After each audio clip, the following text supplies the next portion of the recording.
Bien, bonsoir à tous. J'ouvre cette séance du conseil municipal du 29 octobre avec un petit incident où notre sténotypique piste n'est pas arrivée. Alors, est-ce qu'elle est dans un embouteillage? Est-ce qu'elle ne s'est pas manifestée? M. Amaro a proposé de transmettre l'enregistrement audio que vous faites hors du conseil. Moi, ça me va très bien. Alors, je l'ai dit au départ sur le ton d'une boutade, parce que je trouve la situation ubuesque, mais c'est avec grand plaisir que nous validons le fait que la vidéo soit le meilleur outil pour retranscrire le conseil municipal, et nous espérons que nous soyons entendus pour les prochains, que vous réinstauriez la vidéo qui permettrait de sortir de tous ces problèmes de retranscription. Il n'y en a pas, c'est la première fois. Mais bref. Bien, allez-y, faites l'appel. Mesdames et messieurs les élus, bonsoir. Michel Amiel, Jean-Marc Leonetti, Pierre Tonarelli, Sophie Cham, Excusez, pouvoir Madame Balz. Claude Farcy, Excusez, pouvoir Monsieur Leonetti. Joël Balz, Jean-Philippe Musso, Agnès Amiel, Grégory Boucher, Caroline Chélécan, Excusez, pouvoir Madame Pascaletto. Gérard Pateau, Vincent Leca, Excusez, pouvoir Monsieur Pateau. Monique Slissa, Absente. Patricia Boigard, Présent. Sylviane Réau, Présente. Didier Long, Karine Vassalo, Fabrice Léga, Miaïla Bittard, Présent. Audrey Giallo, Excusez, pouvoir Madame Bittard. Julien Dardenne, Audrey Ville, Présent. Éric Adamy, Excusez, pouvoir Monsieur Vega. Francette Mépi, Présent. Gérard Vallat, Alain Ponce, Présent. Romain Marot, présent, Joël Fiori-Reynaud, Présente. Michel Nicolaï, Excusez, pouvoir Madame Reynaud. Katia Delavaux, Excusez, pouvoir Monsieur Scamaroni. Michel Scamaroni, Solange Gordy-Lacroix, Excusez, pouvoir Monsieur Amaro. Maximilien Fuzon, Emeline Koch, Rosie Inaudi. Présent. Merci. Donc, je mets aux voix le procès verbal de la séance du 26 septembre, mais j'attends vos remarques, bien sûr. Oui, monsieur Long. Bonsoir. Dans le compte rendu de la délibération 13, on a inversé mes propos et les tiens. Donc, entre monsieur le maire qui dit qu'il s'agit du grand mouvement d'une régie Parlez un peu d'évaluation, plus fort. je disais que sur le compte rendu pour la délibération 13, on a inversé les propos et les miens. Voilà. D'autres actes. D'autres que... Oui. De la même manière, on a inversé les propos. J'ai interpellé Jean-Philippe, c'est pas moi qui l'ai interpellé, c'est vous-même. Parfait. En page 5. D'accord. D'autres remarques? Oui. Avant les questions, monsieur le maire, sur le précédent privé, juste une remarque de ma part. Au mois de juin, nous avions abordé une délibération concernant l'association des chasseurs. Vous avez été mis en copie de plusieurs mails, de plusieurs courriers suite à une main courante que j'ai déposée, puisque dans les jours qui ont suivi le conseil municipal, j'ai été agressé par le président de l'association de la chasse, qui a aussi agressé nos forces de l'ordre et la police municipale qui se trouvait là à ce moment, et fort heureusement d'ailleurs. On sort d'un conseil municipal de juin où on échange sur des dossiers, on échange sur des délibérations, et je me fais agresser quelques jours plus tard. Au conseil municipal du mois de septembre, nous avions abordé le sujet de la cause animale. Nous avons débattu, nous avons abordé le sujet, on s'est eu au téléphone, monsieur le maire, pour aborder ce sujet-là. Dès la sortie du conseil municipal, j'ai reçu un coup de fil sur mon téléphone personnel de la présidente de l'association, qui a donc eu les coordonnées et qui a tenté de m'intimider, comme l'a fait le président de la chasse, par téléphone. Donc je préviens tous les élus autour de ce conseil municipal. Nous n'avons jamais divulgué les informations de qui que ce soit. Et il nous semble que les informations personnelles qui nous incombent à chacun d'entre nous ne doivent être divulguées à personne, auquel cas, je pense que si on avait divulgué les coordonnées d'un élu par les demandes très nombreuses des parents d'un certain groupe scolaire de la commune, je pense que cet élu aurait été débordé d'appels ces derniers mois. On ne l'a jamais fait, par respect pour les élus que vous représentez et que nous représentons. Donc on vous demande de rester calme, de prendre un petit peu de recul. C'est pas parce qu'on délibère au conseil municipal que ça doit donner l'autorisation à tous les présidents d'associations de monter au créneau dès qu'on prend une position. On attend la fermeté de votre part et on attend de la part des élus un petit peu de reprise et de recul sur certains sujets. Merci. Très bien, mais je partage tout à fait ces propos. Bien. Donc, procès verbal. Oui. Non, on a plusieurs questions. La première, monsieur le maire, en page 14, vous stipulez, vous avez la critique facile, mais les idées que vous avez sur la gavotte, vous ne les avez jamais trop partagées. Nous nous permettons de vous redonner tout ce que nous proposons depuis 2020, puisque vous nous dites que nous proposons rien. Depuis 2020, nous proposons de revenir sur le PADD que vous avez voté, qui prévoit en 2030 26 000 habitants sans la moindre adaptation des infrastructures. Depuis 2020, nous proposons des adaptations d'infrastructures pour sortir des embouteillages monstres que vivent les riverains, les habitants du Pen Mirabeau, sur la RD 113 et la Gavotte. Nous avons proposé une motion pour préserver notre patrimoine végétal en décembre 2021 que vous avez rejetée. Nous avons proposé une motion de soutien pour le CDS environnement concernant la ligne très haute tension 400 000 volts que vous avez votée avec nous, et l'association remercie l'ensemble du conseil municipal. Nous avons proposé en septembre 2023 une motion sur les nuisances sonores, et notamment le bruit des avions, que vous avez rejeté. Nous avons proposé un vœu auprès de la métropole d'inscrire le budget nécessaire à l'assainissement du plan des peines, que vous avez rejeté. Nous vous avons demandé de budgétiser, monsieur le maire, monsieur l'adjoint aux finances, monsieur Musso, un plan pluriannuel d'investissement pour nos écoles et de nous partager, vous l'avez refusé. Nous avons demandé d'inscrire une police municipale et de la budgétiser 24 heures sur 24, demande que nous faisons depuis 2007, vous l'avez refusé. La construction de la crèche de la Gavotte, nous vous la demandons depuis que vous avez annoncé son annulation, puisqu'elle était prévue dans les infrastructures du projet Gavotte, tout comme les pistes cyclables et la végétation, vous avez refusé cette demande.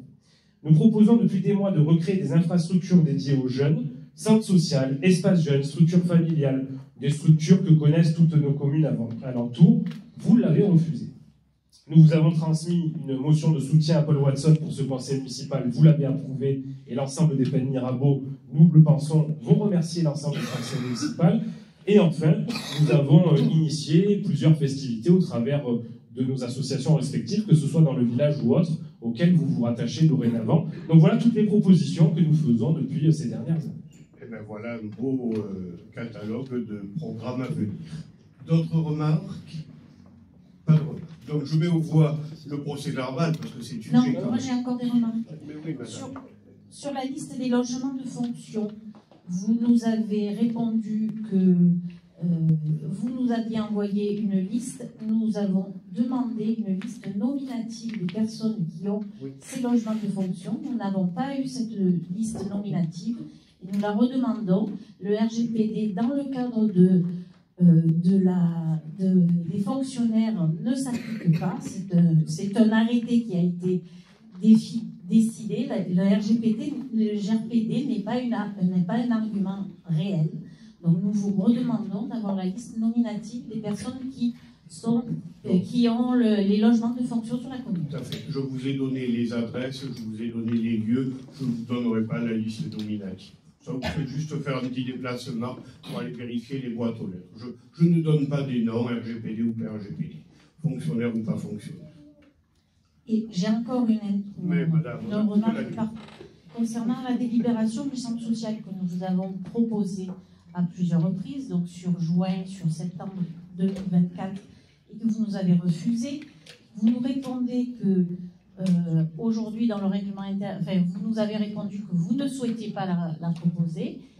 Elle a été présentée en commission et selon l'écriture que nous avons reçue, la commission permanente a refusé, a rejeté, a émis un avis défavorable. Je vous rappelle que dans le règlement intérieur du conseil municipal que vous nous avez proposé de voter en 2022 au début du mandat, il est indiqué que les commissions permanentes n'ont aucun pouvoir de décision propre. Elles ont pour mission d'étudier les questions soumises au conseil municipal et de formuler des avis sur les affaires qui leur sont présentées. Elles ne peuvent en aucun cas empiéter ni sur le droit d'administration qui appartient au maire seul, exécutif de la commune, ni sur le droit de délibération qui appartient au conseil municipal seul. Et pour information, nous vous avons écrit en vous expliquant que l'exercice discrétionnaire de la compétence du maire ne doit pas porter atteinte au droit de proposition des conseillers municipaux et que c'est pour cette raison que son refus doit être motivé pour les seules raisons qui ne sont que l'absence de compétences communales, ce qui n'est pas le cas du centre social que nous avons proposé, et le caractère manifestement impulsif est aussi un argument que vous ne pouvez pas aujourd'hui présenter. Donc, nous vous demandons d'appliquer le règlement intérieur que vous nous avez fait voter en 2020. Merci, monsieur. Disons qu'on n'en a pas la même lecture, mais ce n'était pas le sujet, et j'aimerais bien qu'on passe au procès-verbal de la séance. Oui, monsieur Amar. Si c'est pour le procès-verbal de la séance. Ah, toujours, depuis tout à l'heure, c'est le procès-verbal. Concernant le procès-verbal, sur la réponse pour la crèche de Palières, qui est un enjeu sanitaire majeur sur la commune, vous nous avez évoqué que vous ne restiez pas sans action et que vous suiviez le sujet de manière quasi hebdomadaire. Monsieur le maire, on a des questions très précises, parce qu'encore une fois, ce qu'on souhaite, ce ne sont pas uniquement que des paroles, mais c'est des actes derrière les propos que vous pouvez tenir. Nous avons récupéré le cahier des charges concernant la crèche des Palières. Dans ce cahier des charges, il est stipulé en page 44 que le concessionnaire satisfait au principe de transparence du service concédé par la transmission au concédant, c'est-à-dire nous, du rapport annuel du concessionnaire avant le 1er septembre de chaque année. Nous avons passé ce délai. Où est ce rapport? La loi oblige la municipalité à transmettre ce rapport à l'organe délibérant, c'est-à-dire le conseil municipal. Dans ce dossier, nous serions en capacité de suivre l'analyse de la qualité de service, les plannings de l'année, les ETP par agent, la liste des démissions et licenciements, le cas échéant, les observations de l'inspection du travail. Donc nous vous demandons d'avoir accès à ce document dans lequel les données comptables et financières sont aussi évoquées. Dans le point 4.2, il est noté que le concessionnaire remonte trimestriellement au concédant toute une liste d'informations. Nous vous demandons de nous faire un suivi de ce que vous êtes censé suivre et donc de ce document que l'établissement aurait dû vous transmettre. Enfin, dans le cadre des contrôles, soit vous agissez, monsieur le maire, soit vous restez uniquement dans des paroles. Il est noté dans le point 4.4 qu'il en va ainsi également pour tout tiers que le concédant chargerait d'une mission d'audit dans le cas de conditions stipulées et remontées un petit peu de manière grave. Quand est-ce que vous avez lancé l'audit concernant la crèche et quand est-ce que nous allons recevoir le document que la crèche aurait dû vous envoyer le 1er février maximum? Et enfin, il est noté toujours dans le... 1er septembre, pardon. 1er septembre. Et enfin, dans ce document, il est noté dans le point 4.5, d'une manière générale, le concessionnaire participera à l'ensemble des rencontres et réunions organisées concernant la petite enfance à l'initiative du concédant. Nous vous demandons, lors de la prochaine commission petite enfance, de faire venir les représentants de la crèche. Le document auquel vous faites allusion, on l'aura sur l'année pleine, puisque la crèche a ouvert... Si. Ben, il y a le trimestriel, alors. Elle a ouvert en janvier 2024, on l'aura en janvier 2025. Et trimestriel depuis janvier? On ne demande pas un rapport d'activité tous les 3 mois. C'est noté dans le cahier des charges. Écoutez, on demande, moi je vous dis, j'ai un suivi assez rapide, des embauches ont été réalisées, les choses se mettent en place petit à petit. Donc on se base que sur vos paroles. Vous vous basez sur ce que vous voulez, cher monsieur. J'aimerais qu'on reste dans le procès-verbal de la séance. Là, on peut parler de tout pendant des heures, mais je préfère qu'on reste dans le cadre de la séance. Le procès-verbal de la précédente séance, que oui, évidemment, un mot pour faire de larges digressions. Donc, ce procès-verbal, vous le votez ou vous ne le votez pas? Je le mets au vote. Qui est pour? Qui est contre? Qui s'abstient? Adopté. Nous n'avons pas de marché public attribué au mois de septembre et nous n'avons pas non plus de décision du conseil municipal. Donc, délit 1, Madame Balz, ainsi que la 2. Bonsoir à tous. La présente délibération a pour objectif d'autoriser l'acquisition et la mise en place de titres restaurants dématérialisés au bénéfice des agents de la ville et du CCAS. Il s'agit de remplacer les titres papier actuellement en vigueur par des cartes dématérialisées, se présentant comme une solution adaptée aux besoins actuels et offrant des avantages à la fois pour les agents et pour la gestion administrative. En dématérialisant les titres restaurants, la ville propose une solution pratique qui offre une utilisation simplifiée, contribue à la réduction de son empreinte écologique et permet une gestion plus sécurisée des avantages sociaux. Au 1er janvier 2024, la municipalité a décidé, par rapport à la baisse du pouvoir d'achat, d'augmenter le titre restaurant de 6 à 7 euros, ainsi que le pourcentage de sa prise en charge de 50 à 58%, soit 4,06 € par titre restaurant. Pour la collectivité, cela engendre un surcoût de 28 300 € lié au passage de 6 à 7 euros et un surcoût de 40 500 € lié à la hausse de la participation employeur. C'est un accord cadre avec un seuil maximum annuel fixé à 600 000 € hors taxe pour la ville et 20 000 € hors taxe pour le CCAS. Il est conclu pour la période initiale du 1er janvier au 31 décembre 2025 et pour être reconduit pour 3 périodes d'un an. La commission d'appel d'offres du 22 octobre 2024 a attribué l'accord cadre à la société Edenred France. Merci. Des questions?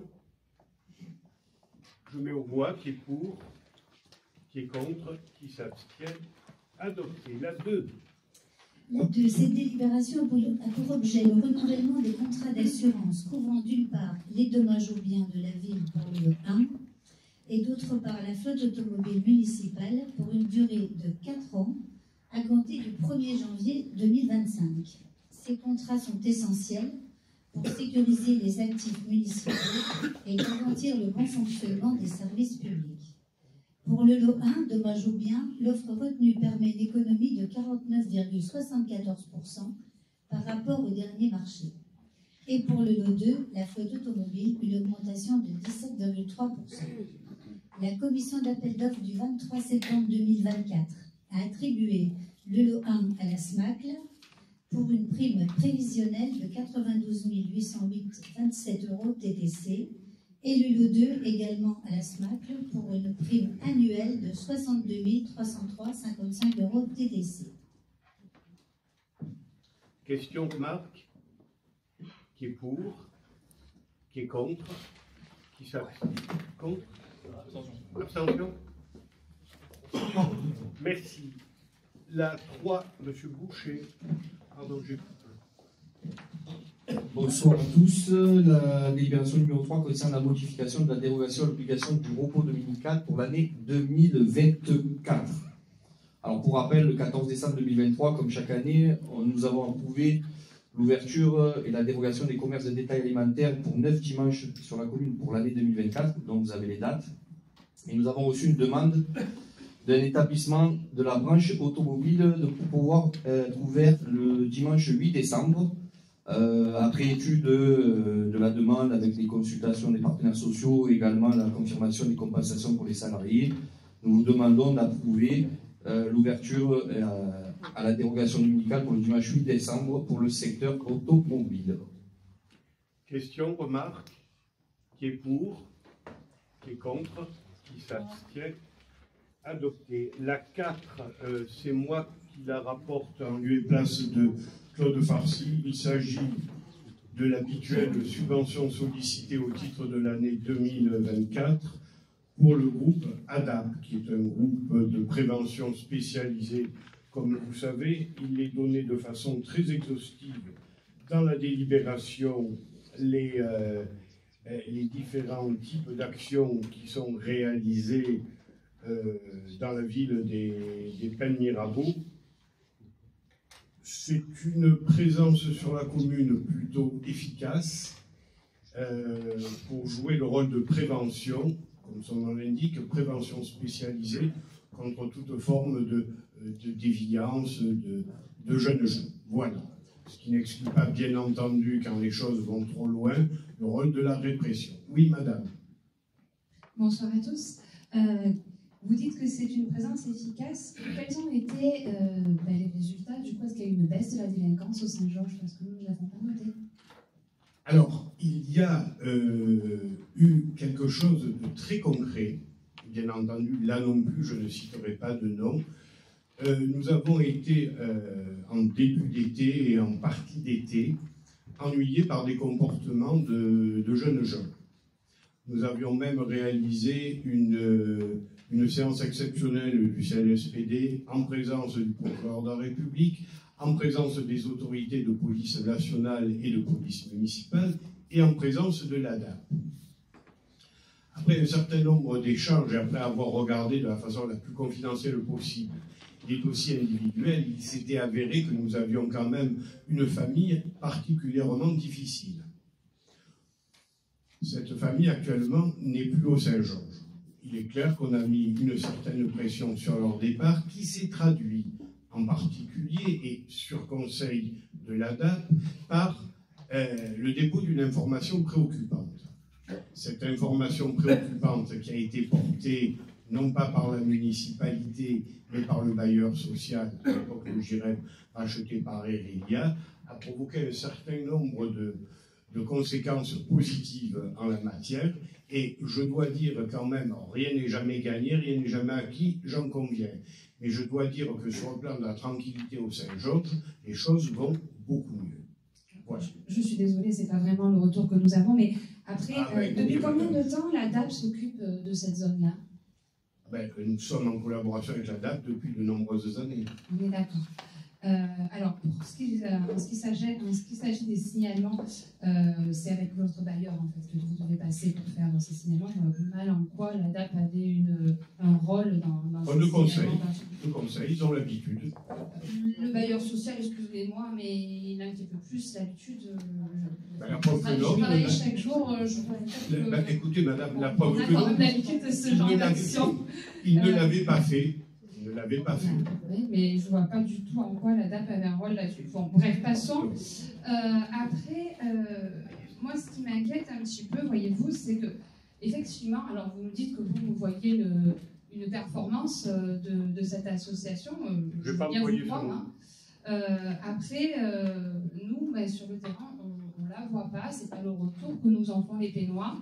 Et on se demande s'il ne serait pas peut-être nécessaire de changer de partenaire dans cette action-là, et pourquoi pas de méthode aussi, peut-être réfléchir, parce qu'effectivement, le retour des Pénois pour l'heure n'est pas forcément un retour positif. Voilà. Merci. Libre à vous de le penser. D'autres remarques concernant cette subvention à la DAP? En ce qui nous concerne, nous continuerons à utiliser l'outil de cette association, qui est une association financée en immense majorité par le conseil départemental. Je vous rappelle que la prévention spécialisée, ce n'est pas un vague concept, puisque c'est encadré par une loi et que l'ADAP a aujourd'hui le quasi-monopole en la matière. Maintenant, il est vrai qu'on peut très bien se passer de ce genre d'outil, encore faut-il avoir la pertinence de le remplacer par quelque chose de plus efficace. Et si vous avez des pistes, écoutez, vous ne manquerez pas de nous les transmettre. Je mets aux voix qui est pour. D'accord, oui. Qui est contre? Qui s'abstient? Adopté. La 5 est suivante. Bonsoir à tous. Alors, la 5, ça concerne l'approbation de la création d'une ZAD sur le périmètre du pôle d'échange multimodal de temps de campagne. Et il permettra de mettre en œuvre une politique foncière stratégique et de maîtriser le développement urbain de ce territoire. Et surtout éviter toute spéculation foncière. Ce droit est pour une durée de 6 ans renouvelable. Donc, comme on l'a pu le constater, pour le PEP, il y a le BHNS où les travaux ont démarré. Et actuellement, ils sont devant les services techniques et ils vont remonter pour faire une petite pause au mois de novembre à la hauteur de Saint-Bardu, pour les périodes des vacances de Noël, afin de permettre et de laisser qu'il n'y ait pas trop de panique pour laisser travailler les commerçants à la place de campagne. Et après, ils reprendront pour aller jusqu'au PEP. Des questions? Oui. Bonsoir à tous. Alors, bon, nous, on l'a toujours dit, on était contre cette gare. Et elle va être vide comme la gare de Septem qui est à côté. C'est pas en multipliant les gares les unes à côté des autres que ça va faire venir les voyageurs. Néanmoins, dans ce projet, le pôle multimodal et notamment les bus avec un parking wireless, c'est une très bonne idée. Le bus 50 est un bus qui fonctionne très bien pour aller soit à Marseille ou à Aix. Et ça, c'est le bon côté du projet. On a plusieurs questions. Alors, ce périmètre de ZAD prépare des expropriations pour réaliser ces aménagements. Est-ce que ces aménagements peuvent être présentés? S'il s'agit de mettre en œuvre des plans qui ont été soumis au public dans le cadre du projet PEM, pourrait-on avoir une superposition de ces aménagements sur le périmètre de la ZAD proposé aujourd'hui pour comprendre le lien? Et enfin, a-t-on prévu des solutions pour les remontées de véhicules depuis l'autoroute venant de Marseille pour accéder au cinéma? Aujourd'hui, on ne parle que de pôle d'échange multimodal. Les aménagements qui constituent ce qu'on appelle couramment le quartier de gare ne sont aujourd'hui pas présentés. Je peux vous donner quand même deux grandes... Je suis comme ça. Je peux vous donner quand même deux grandes directions, le sud et le nord par rapport à la voie ferrée. Le sud, de par la classification qu'il y a déjà et qu'il y aurait au PLUI, pour être aménagé rapidement. Ce qui n'est pas le cas du nord. Le périmètre de la ZAD constitue effectivement un périmètre qui correspond à du foncier que actuellement nous ne maîtrisons pas. Quand je dis nous ne maîtrisons pas, c'est la métropole. Et il est destiné à figer les prix. Alors vous comprenez bien que sur des lieux comme ça, les spéculations foncières vont vite et bien. Voilà uniquement le sens de la délibération. Après, c'est tout à fait votre droit d'être contre la gare, le pôle d'échange multimodal. Parce que vous dites que vous êtes pour le pôle d'échange multimodal, mais contre la gare. Donc, je voudrais m'expliquer un peu ça. Les bus. Comment? Les bus. Le bus, il y a le BHNS. Non, mais on s'est compris. Vous êtes pour le bus qui finit là-bas, et puis après, les gens, ils font comme ils peuvent. Je rappelle quand même que, pour ne parler que des gens qui travaillent sur plan de campagne, il y a 8000 employés.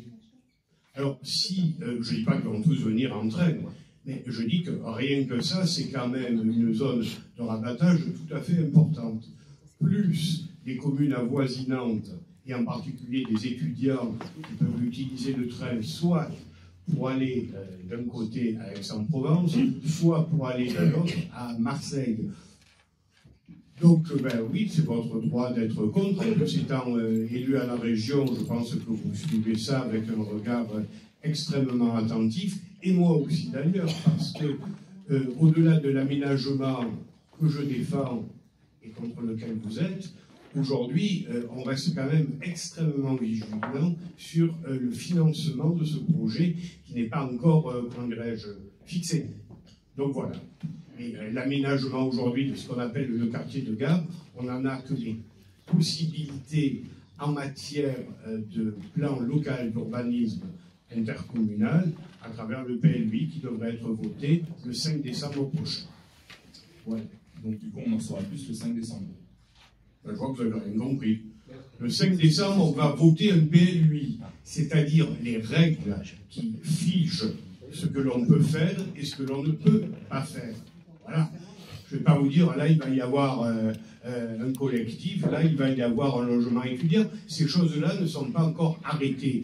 Bien entendu, il y a des gens, en particulier des promoteurs, qui carburent là-dessus. Et si vous avez bien compris, et ça me semble ne pas être le cas, le sens de la délibération, cette ZAD est uniquement pour empêcher la spéculation foncière qui ferait repartir le prix vers le haut. Voilà. Mais il y a un projet qui a été bien soumis au public.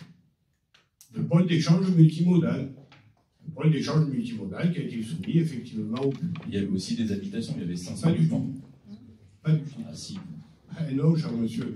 Actuellement, ce que préconisent les services de l'État serait dans ce quartier, qui comprend le quartier de gare sur les Paniers-Rabault, mais aussi petite campagne sur Cabriès, de ne pas dépasser les 350 logements.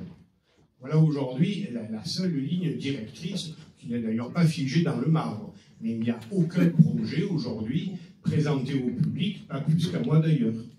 Et rien n'est prévu aussi pour la circulation.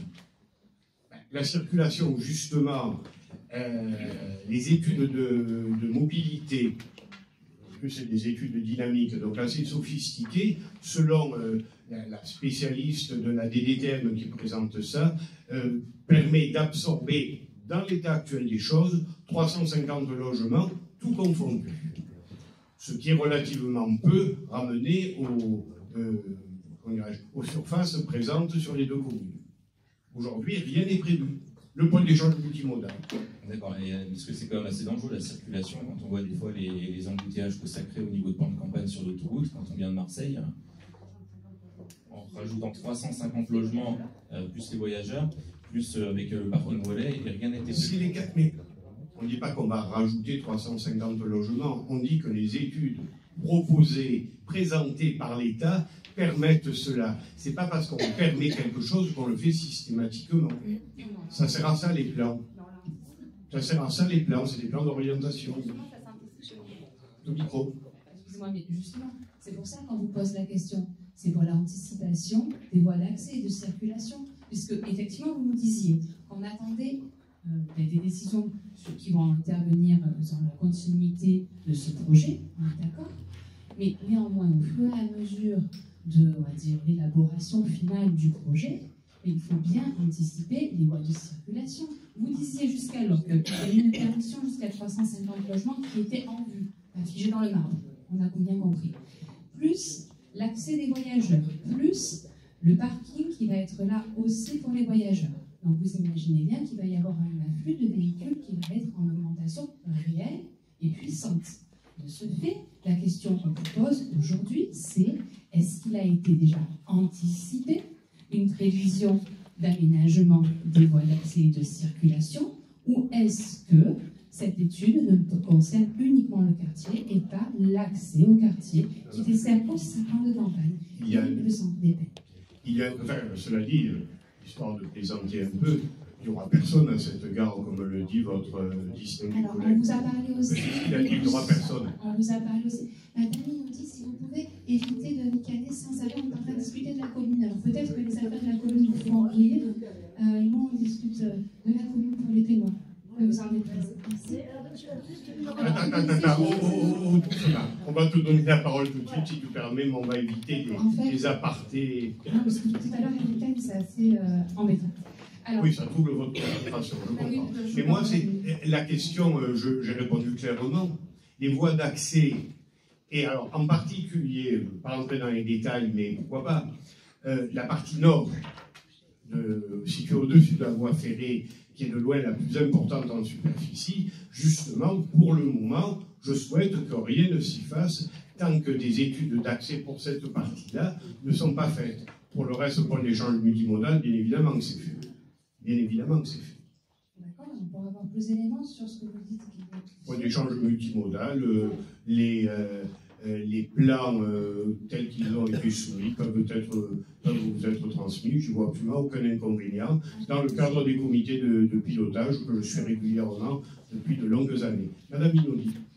Merci de me les transmettre, dans ce cas, merci.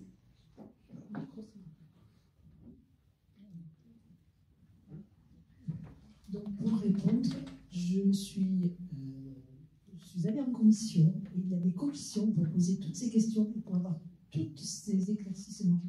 Et je suis. Voilà, oui, mais je pense qu'on ne vous voit jamais en commission. Jamais.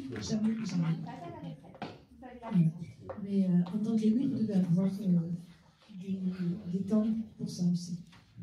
Monsieur Amaro. C'est bien que vous interveniez sur les commissions, Madame Minodi, parce que effectivement, nous avons pris la décision avec le groupe Ensemble pour les peines Mirabeau. C'est pas pour soutenir Madame Coche, mais quand il y a des sujets qui doivent être justes, il faut prendre une position juste. Madame Minodi, les commissions aux peines Mirabeau ne servent à rien. Elles servent à rien parce que quand nous y allons et que nous proposons des choses, les demandes ne sont jamais amenées jusqu'au conseil municipal. Les propositions que nous faisons ne sont jamais évoquées en conseil municipal. Et pire, quand on vous donne des éléments, il s'avère parfois qu'elles sont fausses. J'aimerais bien avoir votre réaction sur, par exemple, un sujet où vous aviez dit en commission, parce que vous aviez posé des questions, vous avez répondu « Ne vous inquiétez pas, tout va bien se passer » et vous avez voté pour la privatisation de la crèche des Paliers. Étant donné le sujet que l'on constate aujourd'hui qui nous a donné raison, Quel est votre avis sur le fait d'avoir été en commission, d'avoir posé des questions, on vous a rassuré, et au final, malheureusement, l'avenir a donné raison à celles et ceux qui vous ont alerté. C'est un sujet parmi d'un autre. Quelle est votre position sur ce sujet, Madame Inaudi, sur la privatisation que vous avez supportée, pour laquelle vous avez voté, qui est aujourd'hui mise à mal d'un point de vue national? La délibération, c'est le point d'échange multimodal, donc je demande d'arrêter ce jeu de ping-pong entre des élus. Vous posez les questions que vous souhaitez sur le point d'échange multimodal. J'ai essayé de vous répondre de mon mieux. C'est un sujet que je connais quand même un petit peu depuis des années que je le porte. On n'est pas là dans cette délibération pour parler de la crèche. Oui, madame. On parlait des commissions. Moi, on m'a attaqué sur ma présence ou non en commission. J'aimerais que, voilà, on arrête de faire ce genre d'accusation, parce que, vous savez, les gens travaillent, hein, ils ne sont pas forcément à la retraite, d'accord? Quand on peut se déplacer en véhicule et volontiers, vous voyez, ce soir, j'ai couru jusqu'au conseil municipal parce que j'ai aussi énormément de travail, et je le fais volontiers et gratuitement pour les témoins. Et comme on l'a dit précédemment, les commissions n'ont pas un réel impact sur les décisions du conseil municipal, donc je ne vais pas mettre en péril mon travail si ça n'a pas de réel impact pour la vie des témoins. Merci bien, Madame Inaudi. Bon, écoutez, si vous considérez que les commissions, et c'est le cas, sont inutiles, effectivement, vous ne venez pas. Quant à l'impact sur votre travail, Madame, vous devez travailler bien tard le soir, parce que je rappelle quand même que nous organisons les commissions à des heures normalement hors heure de travail. Donc attention de ne pas quand même tomber dans la mauvaise foi. Vous me dites que vos commissions, elles ne servent à rien, on n'y vient pas. Je n'ai pas de commentaire à faire à ça, mais ne dites pas que ça impacte votre travail. Si. Jusqu'à quelle heure vous travaillez, vous, monsieur le maire? Mais moi, il m'arrive de travailler madame, jusqu'à 19h, 19h30. Après, c'est votre problème. Là, pour ce qui est des heures de travail que j'ai effectuées dans ma vie, je ne crains pas grand monde. Alors, ce point d'échange multimodal, on met aux voix. Qui est pour? Qui est contre? Qui s'abstient? Ah, vous êtes plus contre, alors? On va vous l'expliquer, vous n'avez pas saisi. Délibération numéro 6. Cela concerne une convention multisite entre la métropole, l'EPF et la commune. Le PLH métropolitain a été arrêté le 12 octobre 2023 et approuvé en février 2024 pour 6 ans. Le PLH, bien sûr, a pour but de cibler des gisements fonciers pour répondre aux besoins de logements sociaux. Dans ce contexte de pression foncière, la métropole a souhaité pouvoir accompagner les communes en proposant un outil partenarial d'action foncière. Pour rappel, nous sommes quand même une commune carencée, avec 9% de logements sociaux, alors que nous devons être à 25%. Pour l'année 2025, nous allons avoir des pénalités de 850 000 €. Donc, c'est pour cela que je vous demande de voir pour l'adhérer à cette convention entre la métropole, l'EPF et la commune. Des questions, des remarques? Oui. Monsieur le maire, on est assez embêté par cette délibération. Elle fait le lien avec ce qu'on évoquait en début de conseil municipal, avec le PADD que vous avez voté en 2017. Ce PADD, je vous le rappelle, qui a été voté par l'ensemble de votre majorité, prévoit que la commune passe à 26 000 habitants en 2030. Via cette délibération, vous êtes en train de donner à la métropole le go pour enclencher des projets immobiliers pour sururbaniser la commune sans la moindre adaptation des infrastructures, qu'elles soient routières, comme c'était évoqué tout à l'heure, qu'elles soient en termes d'infrastructures sportives ou culturelles. Nous avons déjà une situation d'implosion sur la commune. Nous avons de très nombreux secteurs qui sont surembouteillés tous les matins et tous les soirs et qu'il ne faut pas surcharger de nouveau. Vous évoquiez à l'instant le fait que nous avions une carence en logements sociaux. Pour rappel, les logements qui sont prévus sur le plan de campagne, les logements étudiants, rentrent dans le taux des logements sociaux des critères de l'État concernant notre ratio. Donc, il y a des logements positifs, les logements étudiants le sont, et c'est pour ça qu'on les a toujours soutenus sur le plan de campagne, mais par contre, il faut bien que chaque élu se dise ce soir qu'il faudra qu'il explique à son voisin, à sa famille, comment il accepte que tous les projets qui sont prévus par la métropole avec vous, puisque la métropole stipule dans son document, je cite, « Les objectifs communaux présentés ci-dessous s'entendent comme des objectifs moyens annuels sur la période du plan local de l'habitat et ont été estimés en collaboration avec les communes à partir des projets et gisements recensés avec elles. Ce qui veut donc dire que vous ne pouvez pas vous dédouaner sur le fait qu'il va falloir expliquer à votre voisin comment nous pouvons accueillir sur Sainte-Élisabeth, Palière 2, les 200 logements qui étaient prévus, sans adaptation des infrastructures de la RD 113. Je me demande comment on va pouvoir circuler sur la RD 113 avec encore presque 1000 voitures par jour qui vont se déverser sur ce secteur. Comment vous allez pouvoir expliquer à votre voisin que nous allons pouvoir accueillir encore 40 logements sur Sinière? Comment vous allez pouvoir expliquer à votre famille que nous pouvons accueillir encore 20 logements sur la carrière des Arlésiens? Comment vous allez pouvoir expliquer à votre entourage que nous pouvons accueillir encore un projet de 162 logements sur Falsbourg à plan de campagne? Comment vous allez pouvoir justifier à celles et ceux que vous connaissez qu'il y aura encore 20 logements sur Versailles alors que le secteur est déjà sururbanisé? Comment vous allez pouvoir expliquer à vos amis que sur Jules Renard, où aujourd'hui on avait des infrastructures publiques, du lien social, avec un espace dédié à nos seniors, que l'on va accueillir 40 logements? Comment vous allez pouvoir expliquer à vos amis qui traversent la Gavotte tous les jours que l'on va avoir 25 logements de plus, c'est-à-dire quasiment 50-70 véhicules par jour qui vont encore se déverser sur ce secteur?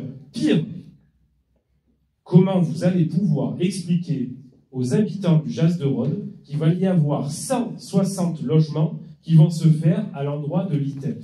Alors, vous allez nous dire, mais non, c'est faux, c'est en cours des négociations. Encore une fois, le document métropolitain prévoyait des logements jusqu'en 2024. Vous les avez tous sortis de terre.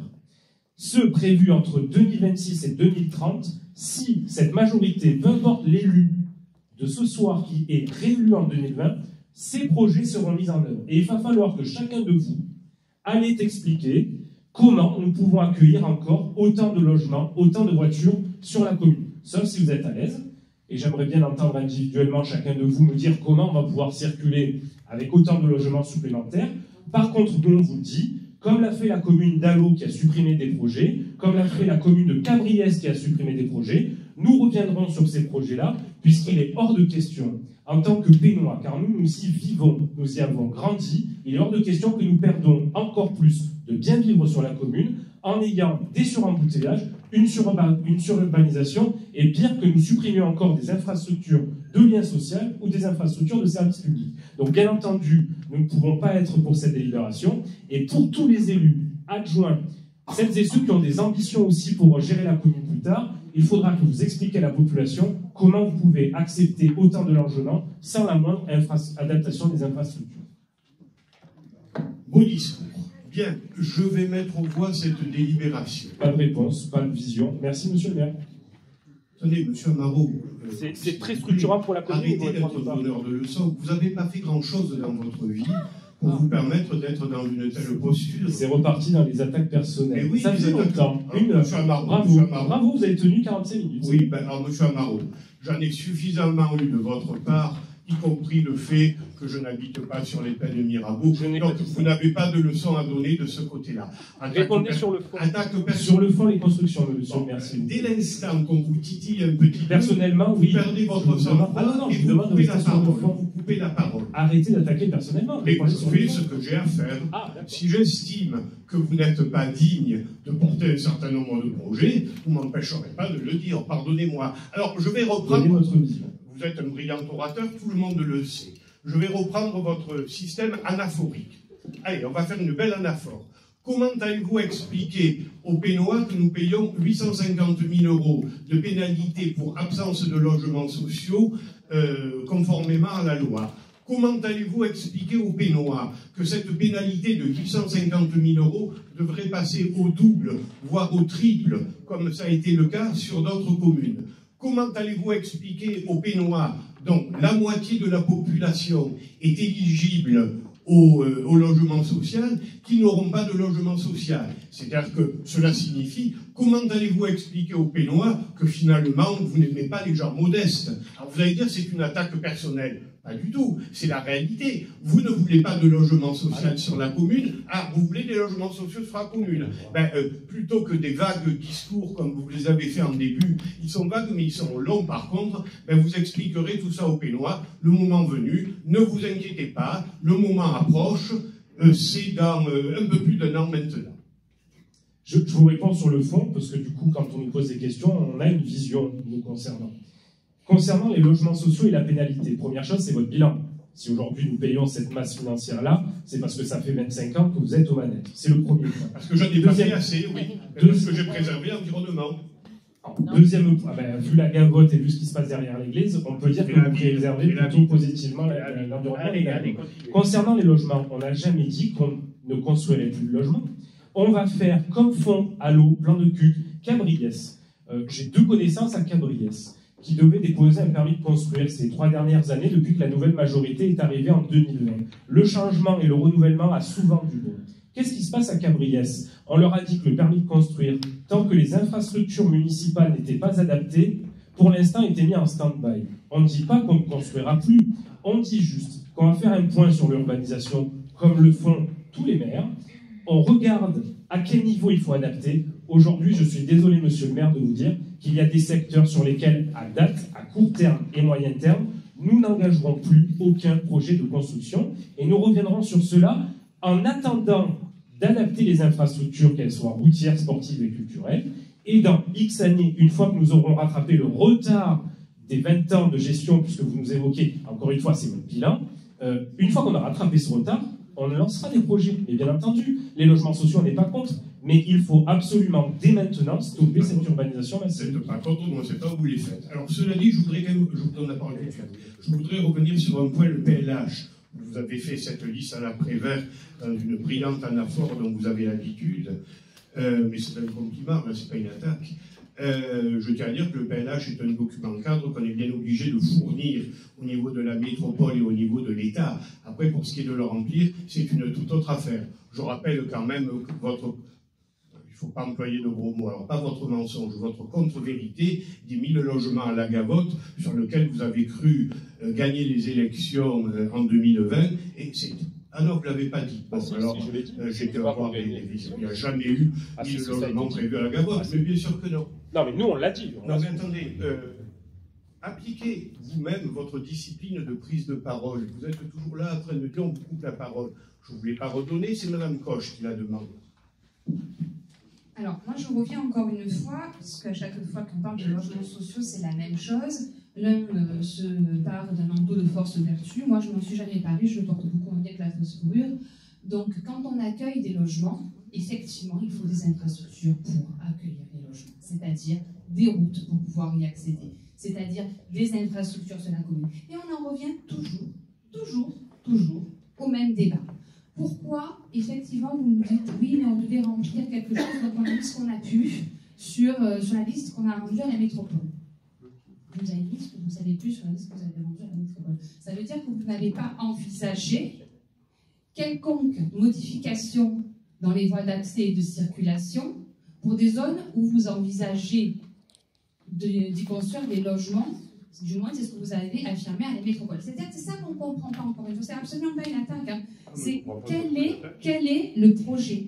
Comment on peut dire oui, il faut accueillir parce que ce sont des logements sociaux, mais les accueillir sans pouvoir faire quoi que ce soit pour qu'ils y accèdent et que les Pénois puissent y accéder?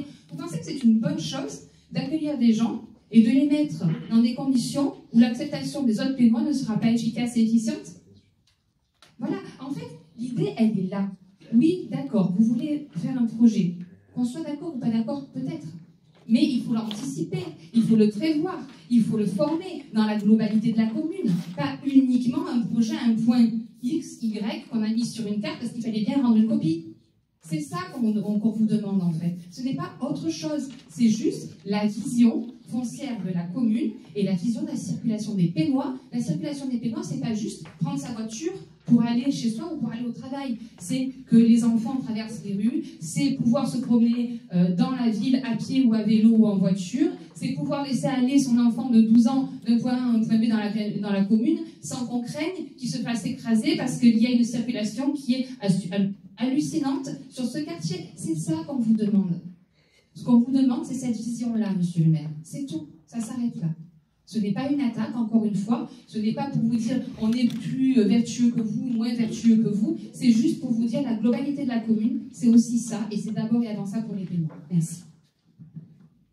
Lorsqu'on fait un projet de logement, les dessertes du projet, 20, 40, 60 plus, sont prévues. C'est clair. Le problème, c'est qu'en effet, à un moment donné, ces logements débouchent sur des grands axes. Vous imaginez, alors les grands axes sur la commune, il y en a deux essentiels. La 368, dite route de Martigues, et la nationale 113. Est-ce que vous croyez, compte tenu des difficultés à créer ce genre d'équipement, que quelque équipe que ce soit va faire de grandes dessertes routières pour permettre une amélioration du trafic? Si vous le croyez, ben écoutez, faites-le croire aux gens s'ils ont la naïveté de le croire. Aujourd'hui, si vous permettez, je vais finir. Aujourd'hui, les orientations qui sont faites et auxquelles, modestement, j'essaie de participer, c'est justement des changements de fonctionnement en matière de mobilité. Alors, après, je suis obligé de reconnaître qu'en France, en général, et dans notre région en particulier, on a toujours la culture du tout bagnole. Et moi, le bon premier. C'est pas la culture, c'est la Si je peux finir, ce serait pas mal. Bon, à un moment donné, par la force des choses, il faudra que ça change. L'autre fois, j'ai mis 1h15 pour faire 25 km pour aller à la préfecture. Alors que, en transport en commun, les choses peuvent être améliorées. Les grands projets d'aménagement routier de type élargissement d'autoroutes, élargissement de nationales, création de nouveaux grands axes, personne ne les fera. Il faut arrêter de mentir aux gens, de leur faire croire n'importe quoi, ou de leur décrire une situation apocalyptique. Moi non plus, ça ne m'amuse pas de rester bloqué dans les embouteillages. Mais aujourd'hui, excusez-moi, aujourd'hui, on crée des projets qui ne sont pas très importants en nombre de logements, qui sont desservis au niveau routier. On doit me présenter très prochainement une étude de la circulation globale, que l'on peut améliorer par un certain nombre de dispositifs. Parce que ce qu'il faut savoir, c'est la grande majorité des gens qui empruntent ces deux axes, la 368 et la 113, ce sont des gens qui viennent de villes voisines. Et comme il n'est pas d'actualité de rétablir l'octroi, même si nous gardons une rue qui s'appelle à travers de l'octroi, eh bien oui, nous avons des embouteillages. Mais allez faire croire aux gens que quand vous serez au pouvoir, vous allez faire des routes, vous allez faire des tunnels, vous allez faire des passerelles pour régler les problèmes de circulation. Excusez-moi, malgré tout votre talent oratoire aux uns et aux autres, personne ne le croira, ou alors ce sera des gogos. Voilà. Alors, pour vous répondre, monsieur, il n'est pas du tout nécessaire de faire croire aux gens, comme vous dites, mais au moins d'y penser. De faire, je n'ai pas entendu. Il n'est pas du tout nécessaire de faire croire aux gens, comme vous dites. J'ai jamais dit que j'étais une magicienne. J'ai jamais eu quelconque talent en termes de magie ou d'art de ceci. Néanmoins, ça n'empêche pas d'y réfléchir. Alors, pour tout vous dire, quand vous parlez du tout bagnole, notre fameuse culture très sale de tout bagnole dans notre région, moi, voyez-vous, je prends les transports en commun. Néanmoins, je mets plus de temps quand même. Eh oui. Parce que vous savez pourquoi ? Parce que le temps d'accéder à un métro, un machin et tout ça, j'y vais à la préfecture quasiment tous les jours, pour vous dire. Je mets 1 heure pour y aller, en transport en commun. Voilà. Donc, il n'est pas nécessaire de dire que tout bagnole, c'est tout mal. Non, les gens prennent la voiture, pas par plaisir, monsieur, je vous rassure. Ah, mais c'est ce que je dis aussi. Voilà. C'est ce que je dis aussi. Donc, et aujourd'hui, madame, c'est vraiment une nécessité. Aujourd'hui, madame, on parlait à l'instant de retard. Mais s'il y a un véritable retard dans le département, et plus particulièrement au sein de la métropole, c'est bien en termes de mobilité. Or, la mobilité, et croyez-moi, je ne suis pas en train de rejeter la responsabilité sur une quelconque structure qui s'appelle la métropole, mais aujourd'hui, les grands projets de mobilité sont portés par la métropole, qu'on le veuille ou qu'on ne le veuille pas. Si demain on a envie de développer un grand axe parallèle, je dis ça par hasard, à la nationale 113, c'est juste pas possible. Et quand vous dites que vous mettez 1 heure pour aller à la préfecture, on fait la dose. Et qu'est-ce qui se passe aujourd'hui? C'est qu'il y a ces travaux considérables, ce qu'on appelle les travaux de voies de bus, qui peut-être un jour seront efficaces. Peut-être, on peut rêver que demain, les mobilités collectives seront suffisamment efficientes pour éviter l'expression que j'aurais employée, celle de tout bagnole. Alors, moi, je rajouterais quand même une chose aussi, parce que je ne sais pas si vous l'avez remarqué, mais je suis une femme, et comme je vous l'ai dit tout à l'heure, il m'arrive de travailler tard. Quand vous rentrez et que vous sortez du métro à Bougainville à 19h en plein hiver, c'est pas terrible. Vous ne vous sentez pas forcément hyper en sécurité. Donc, il y a ça aussi, il y a ce problème-là qu'il faut aussi régler, et qui est loin d'être le cas sur Marseille. D'autre part, quand on vous parle, encore une fois, vous nous dites que c'est la métropole qui détient la mobilité, certes, mais il me semblait que vous étiez élu à la mobilité, non? Oui, mais tout à fait. Et excusez-moi de vous le dire, mais modestement, encore une fois, j'apporte largement ma pierre sur ce dossier, parce que les comités de pilotage concernant et le pôle d'échange multimodal et le plus à haut niveau de service, et ça vous pouvez le vérifier, si vous voulez tout le savoir, je suis le seul élu à le porter. Je suis le seul élu à le porter. Je ne suis pas vice-président, j'ai effectivement une portion de délégation mobilité, mais je suis le seul élu à le porter. Maintenant, allez démagogiquement dire on va doubler la 113 ou on va multiplier l'autoroute, mais ce n'est pas possible aujourd'hui dans l'état actuel des choses, et pour des raisons techniques et pour des raisons financières, ce n'est pas possible. Mais encore une fois, et vous le voyez, on parle tranquillement au sein de ce conseil municipal, chacun défend ses arguments, je défends les miens, vous faites briller des possibilités d'amélioration d'infrastructures routières. Si les gens le croient, ils voteront. Qu'est-ce que vous voulez que je vous dise?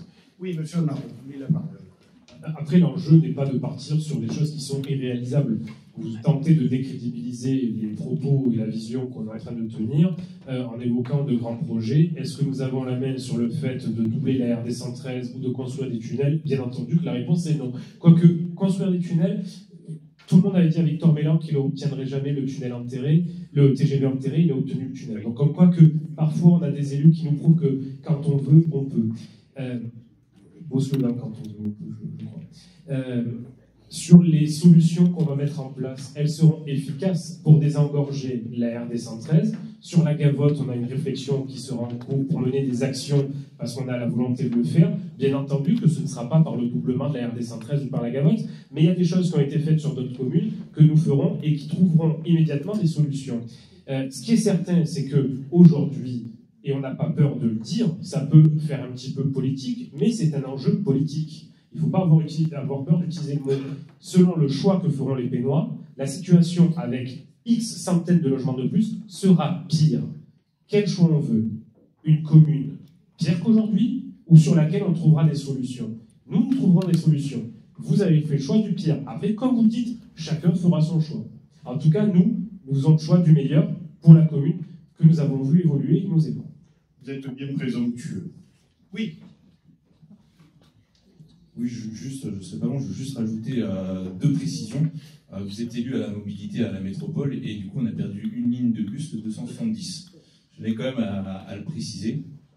Et également, il y a eu 400, je crois de mémoire, 493 logements supplémentaires sur la commune. C'était le contrat de mixité sociale et une fois de plus, il n'y a que nous qui avons été contre le contrat de mixité sociale et cette bétonisation.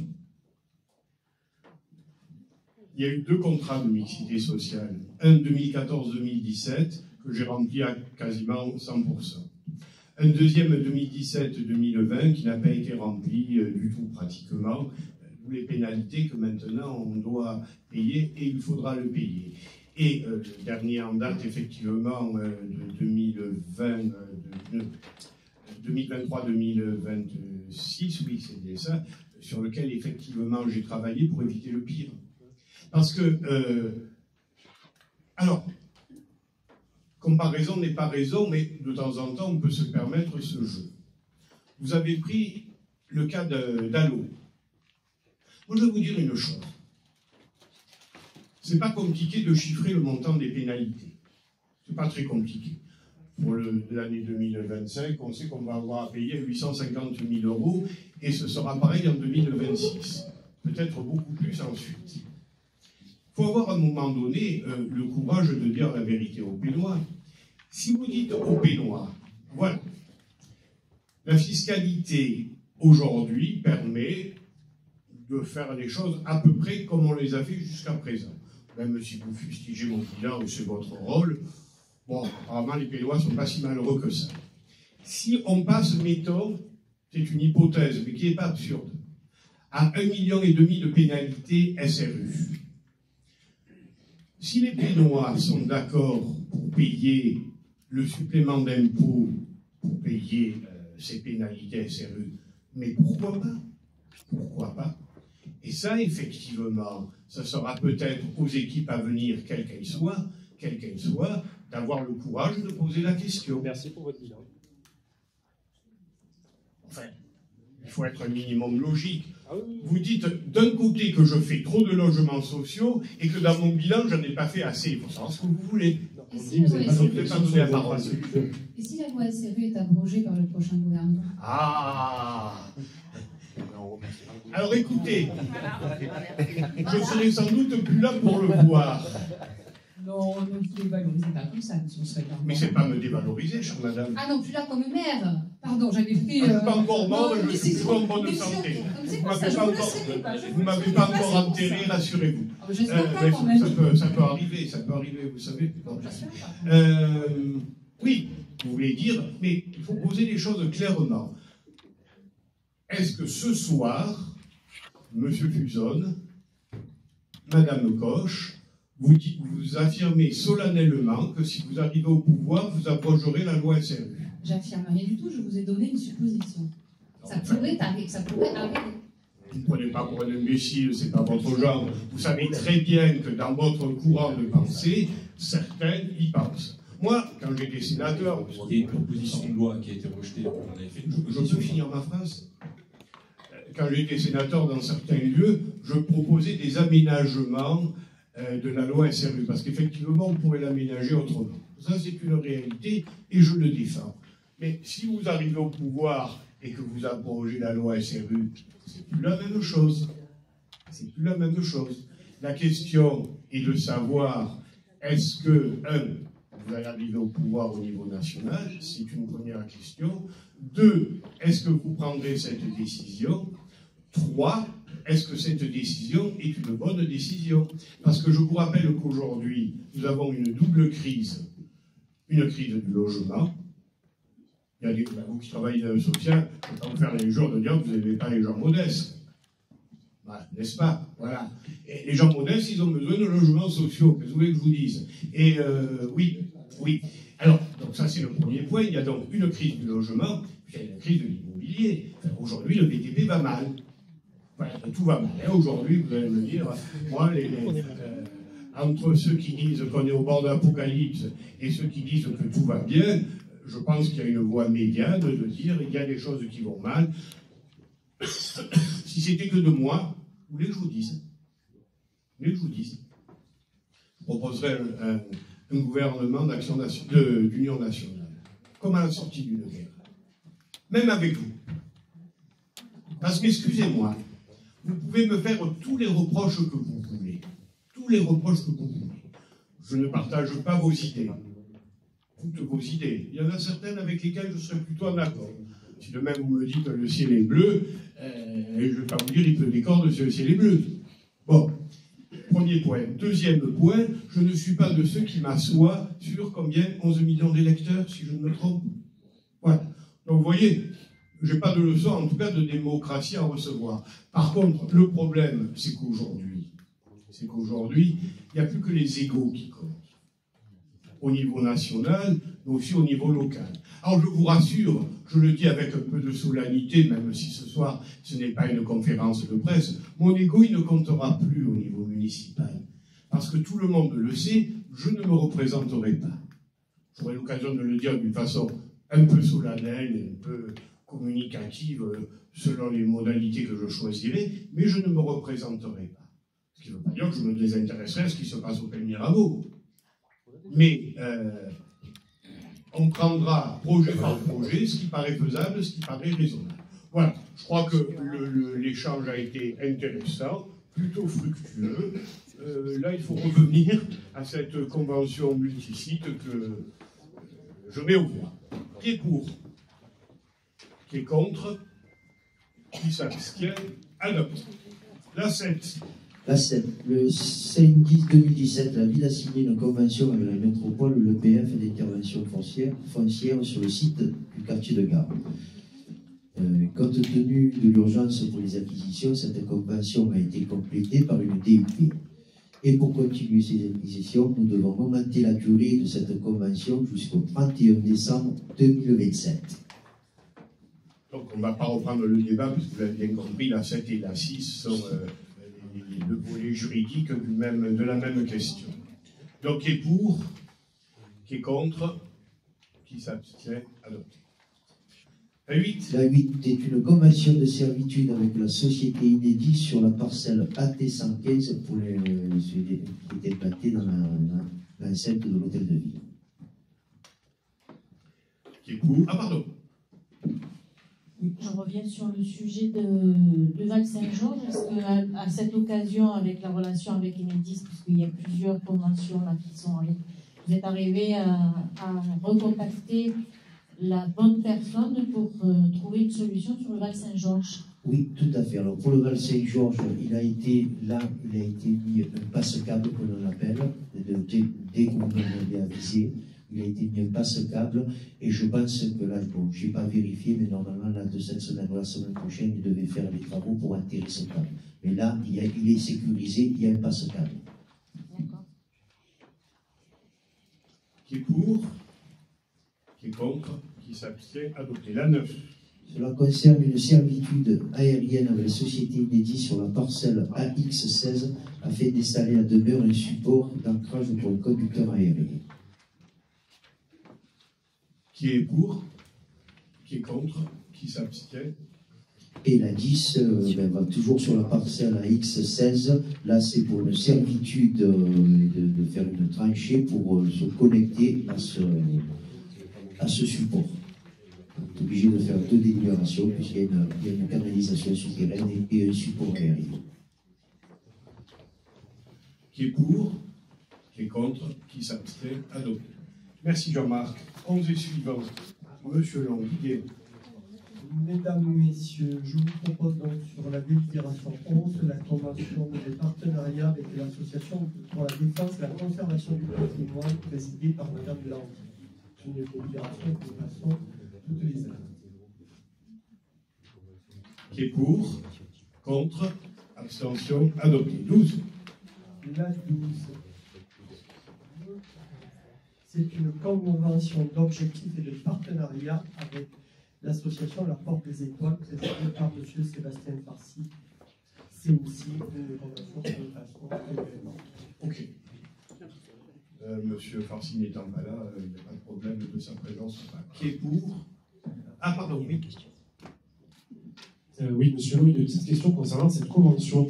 Dans la convention, dans le point 2.1, concernant les locaux, il est stipulé, je cite, que la ville met à disposition de l'association le village des Pennes Mirabeau ainsi que différents équipements municipaux du 5 au 12 mai 2025 concernant la manifestation Loup Mirabeau qui aura lieu les 10 et 11 mai 2025.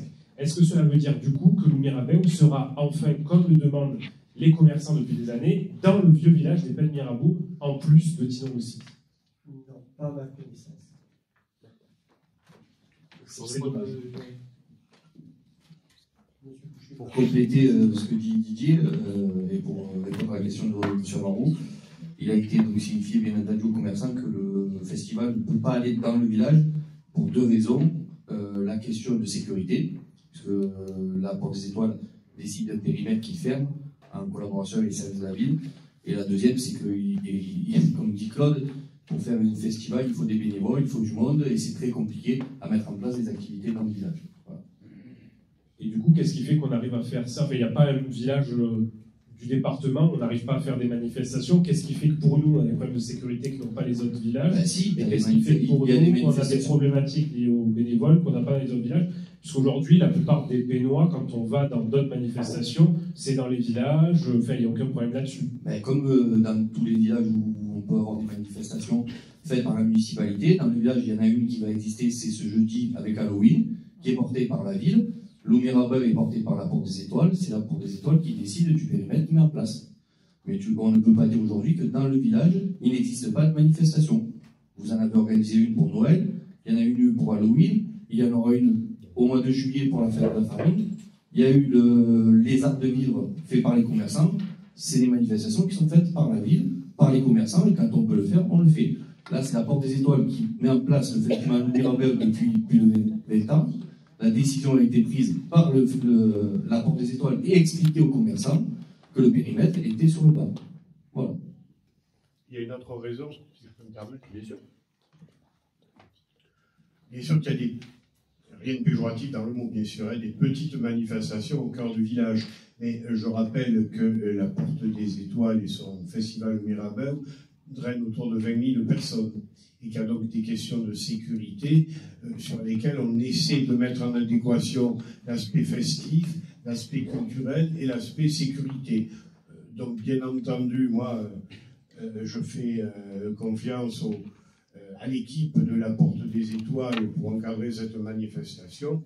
Je ne peux pas exiger de leur part qu'ils fassent absolument ça au cœur du village. D'autant que si les commerçants, ce n'est pas toujours le cas, ont vraiment envie de s'investir dans des manifestations festives, ils peuvent facilement le faire. Donc je mets au voix qui est pour, qui est contre, qui s'abstient, adopté. La 13, il s'agit de la convention d'objectifs avec l'association du syndicat d'initiative et la ville d'Épinay-Mirabeau, qui est donc le syndicat d'initiative qui est présidé par Jacques Palmezani. D'ailleurs, je précise, puisque la question avait été posée concernant l'accessibilité du moulin, qu'une dérogation concernant l'accessibilité a été accordée. Il n'y a pas de visite qui est prévue pour les fauteuils roulants, mais les personnes à mobilité réduite ont la possibilité de visionner le film de la visite au syndicat d'initiative sur rendez-vous et gratuitement, bien évidemment, réservé aux personnes handicapées. On me signale que des travaux seront réalisés pour que les PMR puissent arriver au bas du moulin pour le voir, avec des places dédiées, un cheminement sécurisé.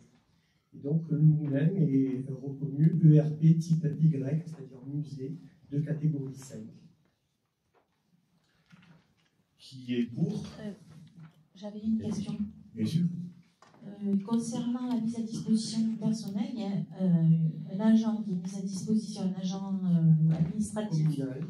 Et le meunier, c'est un agent qui est mis à disposition au sein du moulin. Il ne travaille que dans le moulin, en fait. Hein, on est d'accord. Il ne dépend pas du syndicat d'initiative. Ici, on est sur une délibération sur le syndicat d'initiative. Il y a bien un agent municipal qui est délégué, qui est mis à disposition du syndicat d'initiative. Le meunier, à ma connaissance, reste un agent municipal. Tout à fait. La seule mise à disposition. C'est pas très logique en termes d'organisation. Écoutez, on est plus en prise directe sur le fonctionnement du moulin lorsqu'il y a des soucis que le syndicat d'initiative. Hein. Ce n'est quand même pas que ça a été une volonté politique de le remettre en fonctionnement avec toutes les difficultés techniques qu'il peut y avoir. Je suis désolé, mais on a quand même la logistique derrière que le syndicat d'initiative n'a pas. Si vous ne trouvez pas ça logique, moi je le trouve. Par contre, est mis à disposition un agent au syndicat d'initiative. Voilà. Alors, qui est pour? Qui est contre? Qui s'abstient? Adopté. La 14. La 14. Il s'agit de la création de tarifs pour des séances d'accompagnement pédagogique et artistique à destination des usagers de l'école de musique Pierre Barbizet. Il avait été créé un tarif spécifique pour que les élèves puissent occuper les salles, et il est apparu une nouvelle demande que les élèves soient encadrés par un professeur. Cette délibération répond à ce besoin-là. Qui est pour? Qui est contre? Qui s'abstient? Adopté. La 15.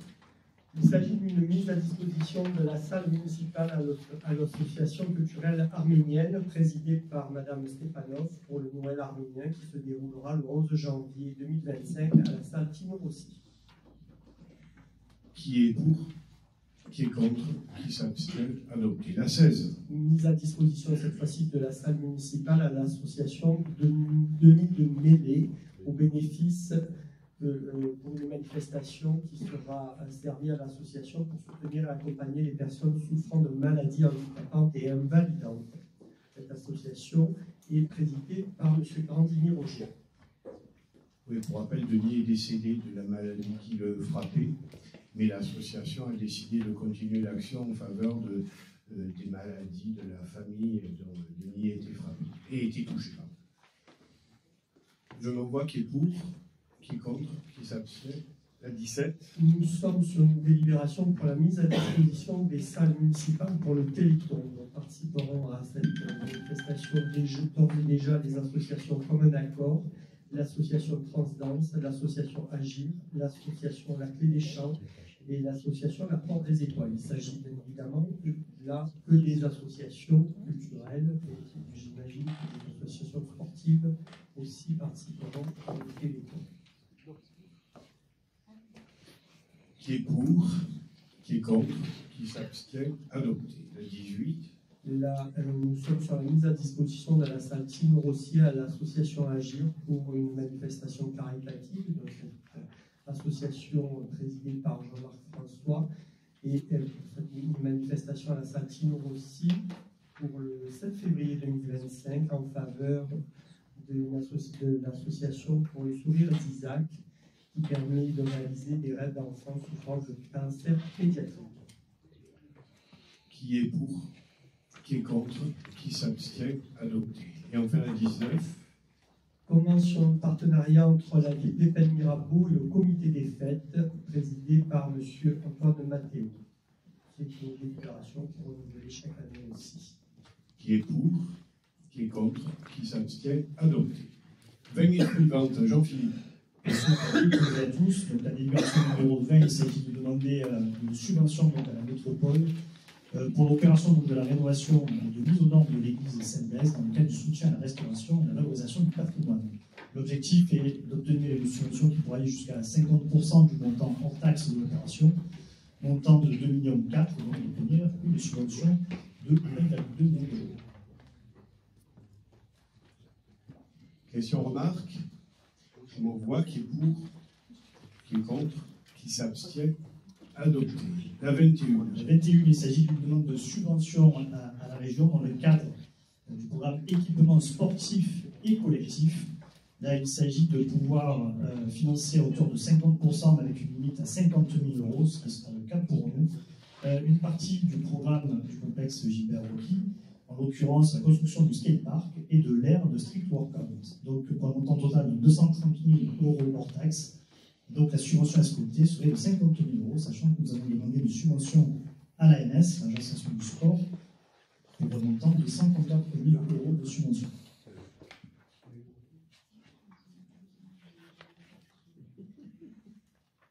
Qui est pour, qui est contre, qui s'abstient, adopté. Et la 22. 22, il s'agit d'une demande de réaffectation de subvention donc départementale dans le cadre du programme d'aide à la promotion numérique. Initialement, nous avions demandé une subvention pour la mise en place de VPI à Caudy-Muret, mais ce projet avait été financé dans le cadre du contrat départemental de développement et d'aménagement. Donc il est proposé de pouvoir réaffecter ce montant sur notre projet. Donc pour l'époque, le montant pour les DPI, c'était 50 000 euros. On avait demandé donc 84 000 euros de subvention et nous avions obtenu 70 000 euros. C'est pour ça que pour le montant obtenu, on le réalloue sur notre projet, qui est donc le remplacement du parc de photocopieurs de la ville. puisque le parc était vieillissant, il y avait plus de 7 ans, il y avait des pannes fréquentes, des coûts de maintenance élevés, des pertes de production aussi, et également des problématiques de sécurisation de nos impressions. Donc, au total, il est proposé 52 photocopieurs, le moins cher allant de 480 €, le plus coûteux serait 4192 €, la moyenne à peu près est aux alentours de 3000 €. Donc, les équipements sollicités seraient 5 pour les crèches et la SH, 16 dans les écoles, 3 Militech, 20 en mairie, 4 à la police et 4 au service technique. Nous sommes sur un montant de 124 000 € et une subvention exploitée à 70 000 €. Sachant que ça ne sera pas un marché, c'est par du cadre. Qui est pour? Oui. Oui, on est un peu embêté sur cette redirection de subvention, parce qu'à la base, la subvention était allouée sur quelque chose dédié à l'éducation. Et là, on est en train de transférer la subvention sur quelque chose qui est de l'ordre de l'administratif. Or, il y a un besoin de renouveler le parc de copieurs, on en est conscient, ça permet d'accroître du coup l'efficacité des agents et de rendre le travail beaucoup plus simple, donc il n'y a pas de débat là-dessus. La seule chose, c'est qu'on aurait aimé que la subvention allouée à l'enseignement reste à l'enseignement et à l'éducation. Il y a une demande des instituteurs d'installer des VPI, alors ça a été fait à l'élémentaire, donc ça c'est très bien. Il y a une demande des instituteurs et des institutrices pour le faire aussi dans les grandes sections de maternelle. On aurait aimé que la subvention soit demandée dans le cadre d'équipement de VPI pour les grandes sections de maternelle, puisqu'à ce jour, les institutrices utilisent leurs moyens personnels pour pouvoir diffuser auprès des enfants des outils pédagogiques. Donc, on ne va pas voter contre, parce que bien entendu que ça bénéficie in fine à la structure publique, mais on aimerait que vous engagiez une démarche pour pouvoir équiper en VPI les classes de grande section maternelle, comme c'est demandé et comme l'aurait permis cette subvention. Qu'est-ce qui fait qu'on n'a pas pu réorienter cette subvention sur ce projet-là, plutôt que les copieurs? Alors, je comprends tout à fait la demande. On est sur une problématique de réaffecter dans des délais qui sont les nôtres pour arriver juste à la clôture budgétaire. C'est pour ça que, compte tenu de l'opportunité qu'il y avait de renouveler le parc, elle a été demandée à ce niveau. Mais ça ne veut pas dire que dans la prochaine programmation, on ne peut pas aller sur ce type de demande si effectivement c'est pas fait. Du coup, ce n'est pas une réaffectation pour changer la destination. Là, on est dans une problématique technique et administrative de se dire, voilà, comme on avait les 70 000 €, il faut pouvoir le réaffecter assez rapidement pour que ce soit inscrit dans la même contrainte budgétaire. Bien, qui est pour? Qui est contre? Qui s'abstient? Adopté. 23. 23, il s'agit d'une demande de subvention départementale dans le cadre de l'aide à la transition énergétique. Donc, concrètement, il s'agit d'équiper donc en centrale de production photovoltaïque 3 sites, celui dans lequel nous sommes, l'hôtel de ville, celui des services techniques et le troisième qui est le toit du gymnase Jean Roron. Le montant de l'opération est à 688 000 €. La subvention exploitée à hauteur de 21,8%, 80%, pardon, pour un montant total de 150 000 €. Au total, ce sera 418 modules qui seront installés, une puissance de crête à 152 kg de crête et une production annuelle de 198,3 MW. Oui. Un seul mot, enfin.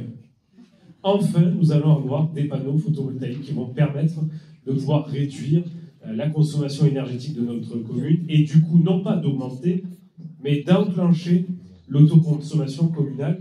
Donc, on vous applaudit des 10 mai. Continuons, nous rentrons dans le 21e siècle, bravo, et on ne peut que soutenir cette démarche qu'on demande depuis 15 ans. Merci de nous avoir entendus. Merci. Depuis 20, je pense. Allez, les marchés ont déjà été lancés pour le 3. Comment? Les marchés ont été lancés. Très bien. Qui est pour? Qui est contre? Qui s'abstient? Adopté. 24. Alors, 24, 25 et 26, ce sont des mêmes types de délibérations. Donc, on va bien sûr les voter séparément, mais je vais les présenter de manière collective. Il s'agit du transfert de l'actif et du passif de la commune à la métropole pour des compétences qui ont été prises par la métropole depuis 2018. Il s'agit d'une opération purement comptable, sans aucune incidence financière. Donc pour ces 3 compétences qui sont les suivantes: l'abri voyageur, le plan local d'urbanisme et le pluvial.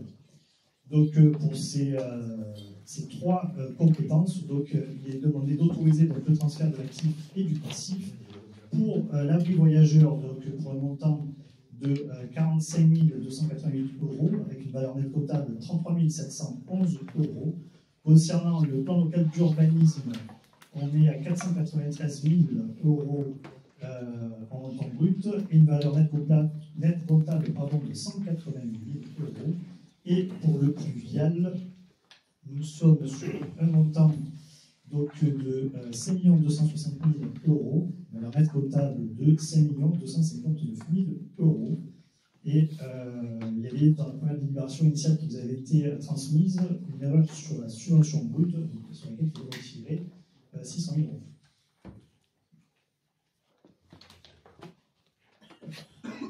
Qui est pour? Moi, j'avais une question. Oui, bien sûr. Oui, j'ai une question concernant le transfert des actifs sur la compétence PLU. Est-ce que, en termes d'éléments d'études, c'est des études qui sont conservées au sein de la mairie ou qui sont transférées à la métropole? C'est juste le montant dégagé que ça nous a coûté, et est-ce que ces études sont conservées ici? C'est la valeur actuelle, c'est tout ce qui était dans l'inventaire de la métropole en fait. Parce que nous, on n'a pas pu passer ces délibérations avant, tant que eux n'avaient pas fait l'inventaire. Non, donc les études restent en mairie? Non. Là, on est vraiment dans de la régularisation comptable. Comptable, c'est comptable. Alors, non, mais c'est une bonne question. Que les choses soient bien claires. Le PLUI devrait être voté dans un mois. Là. Ce PLUI a été porté par les services de la métropole, mais alimenté par les maires. Ben oui, on le sait. Ouais. C'est probablement la dernière fois. C'est-à-dire que clairement, les compétences de la métropole aujourd'hui sont l'aménagement via le PLU et ce sera beaucoup plus compliqué le coup d'après. Et j'en profite pour dire que ce PLUI, on a essayé justement de l'alimenter avec des éléments qui vont contre ce que vous avez dénoncé tout à l'heure, c'est-à-dire la bétonisation. Voilà, donc je mets au voie la 24. Qui est pour, qui est contre, qui s'abstient, adopté. La 25, qui est pour, contre, abstention, adopté. La 26, pour, contre, abstention, adopté. La 27, l'ADN. La 27, donc la décision modificative. Donc, pour rappel, le budget primitif était en section de fonctionnement de 47,9 millions d'euros, j'en dis. En section d'investissement, donc en suréquilibre, avec 20,7 millions de dépenses et 29,9 millions de recettes. La décision modificative donc, fait ressortir une légère augmentation de la section de fonctionnement, 7 844 €, résultat relatif, car vous l'avez tous constaté par la lecture du document, et la note de synthèse. Les opérations réelles font apparaître donc un accroissement des dépenses de près de 727 000 €, compensées à hauteur de 717 000 € par des opérations d'ordre. Au total, le fonds de roulement vient couvrir à hauteur de 970 000 € les nouvelles dépenses. À noter que la nouvelle instruction budgétaire, la M57, nous conduit à une évolution de notre méthode d'amortissement, puisque donc les dotations aux amortissements sont donc complétées à hauteur de 250 000 €. Je rappelle auparavant, donc, lorsque nous avions des immobilisations, on les amortissait l'année suivante. Depuis la mise en place de la M57, il faut les amortir dans l'exercice durant lequel elles ont été acquises. La décision modificative fait ressortir une nouvelle ponction du fonds de roulement, notre cagnotte, pour couvrir des suppléments en fonctionnement, notamment la masse salariale plus 300 000 €, avec une surcharge du contrat d'assurance du personnel lié aux longues maladies de 115 000 €, et les autres, et les charges à caractère général, pour le plus gros flux, l'enlèvement des dépôts sauvages, plus 128 000 €, et la taxe sur redevance spéciale des déchets et location de bennes entreposées au service technique pour le traitement de nos déchets institué par la métropole. Le budget primitif laissait apparaître solde de fonctionnement de 296 000 €, qui constitue notre épargne brute. Cette décision modificative projette une perte d'exploitation, donc les recettes réelles moins les dépenses réelles, de 434 000 euros. La décision modificative fait ressortir une diminution de la section d'investissement en dépenses, moins 113 000 euros, et en recettes, moins 329 000 euros. Pour les dépenses réelles d'investissement, un ajustement du chapitre 20, donc les immobilisations incorporelles, moins 272 000 euros relatifs à des marges de manœuvre que nous avons dégagées sur les prévisions d'une part, et aussi des reports sur l'exercice suivant d'autre part. Un ajustement du chapitre 21 concernant les immobilisations corporelles de moins 182 000 euros qui ne pourront être engagés sur cet exercice.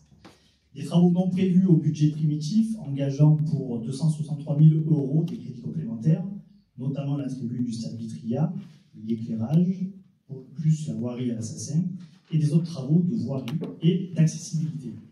Pour les recettes réelles d'investissement, un accroissement du chapitre 13 de subvention d'investissement, plus 51 000 euros, et les produits versés par l'État, notamment au titre des amendes de police, plus 299 000 euros. La décision modificative sur la section d'investissement fait apparaître un excédent de 511 000 euros sur les opérations au réel et un déficit de 216 000 euros en intégrant les écritures d'ordre. En conclusion, si on cumule le BP plus la décision modificative, dans l'hypothèse où on aurait une exécution budgétaire à 100%, se traduirait par une ponction de notre fonds de roulement de 9,3 millions d'euros. De manière synthétique, l'impact de la décision modificative. Mais tout le monde a compris et c'était très clair. Allez, question, remarque. Pas de remarque, puisqu'il n'y a pas besoin de revenir sur les éléments que vous avez apportés, juste une question. On maintient notre demande concernant le projet de la Gavotte. Pour rappel, vous aviez engagé un projet qui prévoyait l'IDTech, une crèche, une école et un foyer intergénérationnel. On vous demande d'inscrire, M. Musso, pour respecter l'engagement de la municipalité qui a présenté un projet concret au Pénois. Nous vous demandons, en page 7, dans les AP, d'inscrire et de budgéter la crèche de la Gavotte, qui prévoit des berceaux attendus par la population de longue date. D'autres questions, M. Fulbert? Bon, on ne va pas faire une bataille de chiffres, ça reste une décision modificative. Juste une question, parce qu'en fait, on parle en ce moment à l'Assemblée nationale, c'est le budget qui est en train d'être voté. Il va y avoir une coupe budgétaire de 5 milliards d'euros pour nos collectivités, pour les collectivités en général. Je veux quand même rappeler que vous avez soutenu Macron, vous avez organisé le premier meeting du candidat Macron au Pen en novembre 2016. Après, vous avez, avec Édouard Philippe, fait une tribune dans le JDD avec 600 élus pour demander un nouveau quinquennat d'Emmanuel Macron.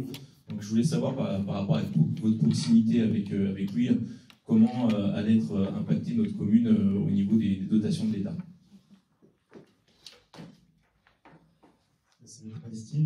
Tu réponds à la partie financière et je prendrai ma proximité Macron. Oui, M. Amaro. Oui, juste, j'ai oublié un point concernant la demande sur la crèche. Pour préciser à Mme Minotti, ça a été proposé, demandé plusieurs fois en commission. La preuve, encore une fois, que les commissions ne servent à rien, puisqu'à aucun moment, du coup, c'est retranscrit dans le conseil municipal. Donc, c'était pour abonder dans le sens des commissions qui, malheureusement, n'aboutissent à rien sur notre commune. Alors, Jean-Philippe, est-ce qu'on a, au moment où on parle, parce que je suis ça quand même pas de très près, mais un petit peu, des éléments budgétaires concrets sur les coupes que subiraient les collectivités? Pour répondre de manière directe, des éléments concrets purs et durs, on est plutôt sur les tendances aujourd'hui. Par contre, ce qui est déjà acté, c'est un certain nombre de mesures déjà qui sont passées cette année et qui seront applicables l'année prochaine, qui vont impacter, bien entendu, de manière négative, effectivement, nos finances, notamment sur la section de fonctionnement.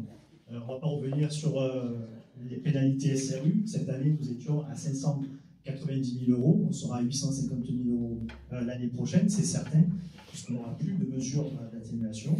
Il y a aussi donc diverses mesures qui vont arriver, que ce soit le régime indemnitaire sur la police municipale, qui va aussi impacter nos finances. Alors certes, pas énormément, mais aussi l'évolution de 4 points, par exemple, de la cotisation employeur sur la Caisse nationale de retraite pour les agents des collectivités territoriales, le bonus d'attractivité petite enfance, on l'a évalué à peu près à 30 000 € pour le moment, et par rapport aux divers éléments qui sont d'ores et déjà actés, c'est sur le FCTVA, donc le taux de remboursement, qui était aujourd'hui à 16,4%, va passer à 14,85%. Donc effectivement, les tendances ne sont pas à faire accroître, on va dire, nos ressources, et notamment sur la section de fonctionnement, sachant que, comme on l'avait prévu, entre guillemets, dans le budget primitif, on aurait une section qui serait plutôt déficitaire au total, d'à peu près 1 million d'euros. Elle est juste doublée par rapport aux prévisions initiales.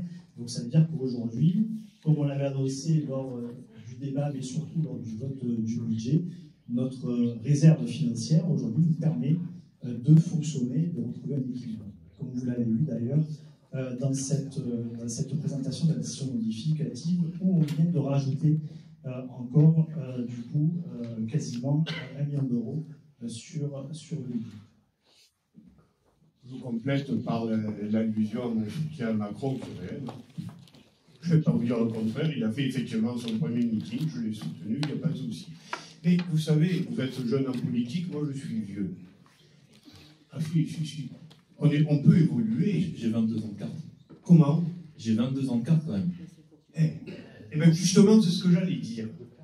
Vous m'avez devancé. Félicitations. Mais au sein du parti que vous représentez avec force et vigueur, vous avez évolué.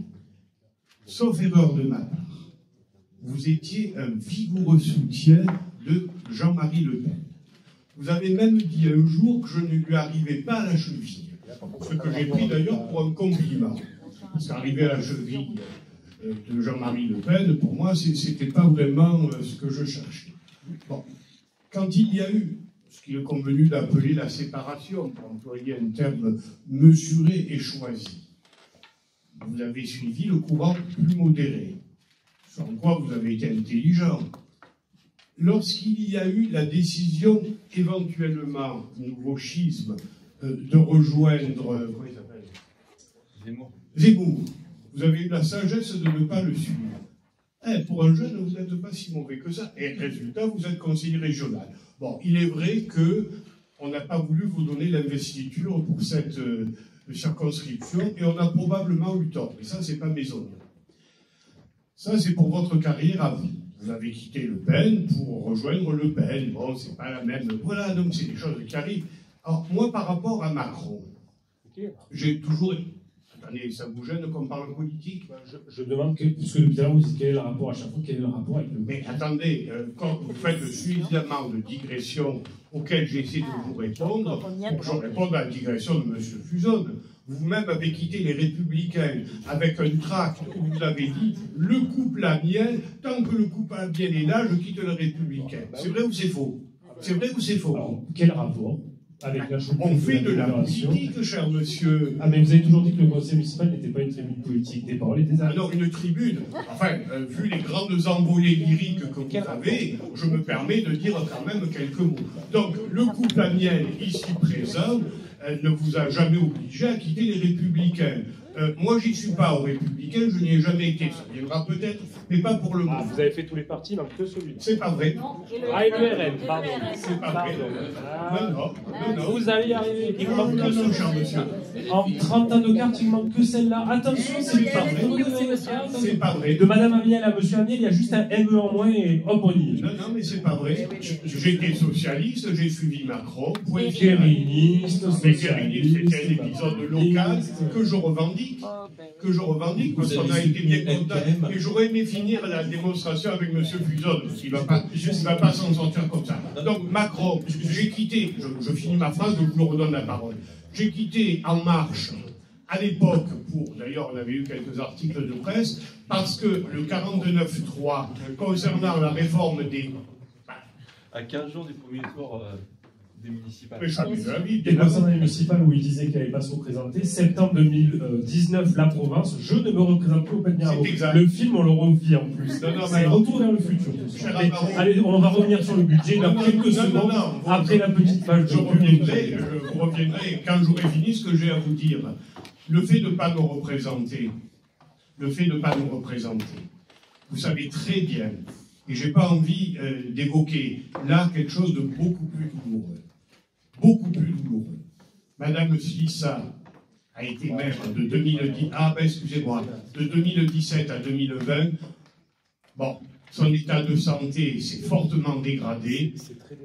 Ah oui, ça compte pas. Et c'est la raison pour laquelle je me suis représenté et pour laquelle vous avez été déplacé. C'est très déplacé ce que vous êtes en train de faire. Mais ça ne l'est pas. Alors là, pour le coup, j'ai pas l'habitude de défendre les élus majoritaires, mais parce que c'est quelqu'un d'humain, je vais la défendre. C'est très déplacé parce que vous êtes en train d'utiliser l'état sanitaire de quelqu'un pour justifier une décision que vous avez prise en 2017 quand vous avez coupé la tête de votre premier adjoint pour mettre Madame Slissa. Donc c'est vous qui avez pris cette décision. Ça n'a rien à voir. N'utilisez pas, ça c'est très déplacé de votre part. Ça n'a rien à voir.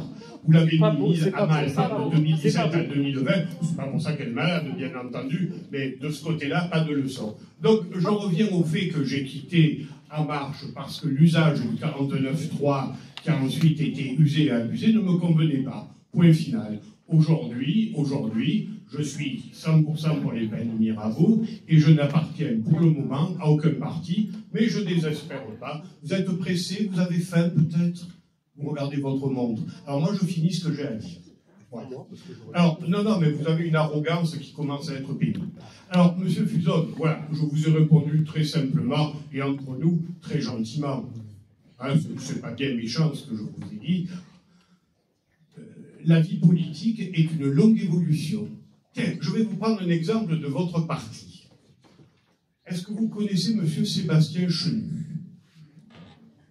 Vous le connaissez bien? Je le connais. Moi, je le connais bien. Bon, on ne passe pas nos vacances ensemble, hein. Mais je le connais bien, déjà parce que j'ai été opposé à un débat télé il y a quelques années, où, soit dit en passant, il m'a coupé en morceaux. Pas parce qu'il est forcément bien meilleur que moi, mais on me faisait défendre un truc indéfendable. Et à un moment donné, il a été excellent. Il est excellent. Il est excellent. Vous savez d'où vient Chenu? Oui, DLR. De DLR. Non, il n'était pas. Il était centriste, il était UDF. Mais il a évolué lui aussi.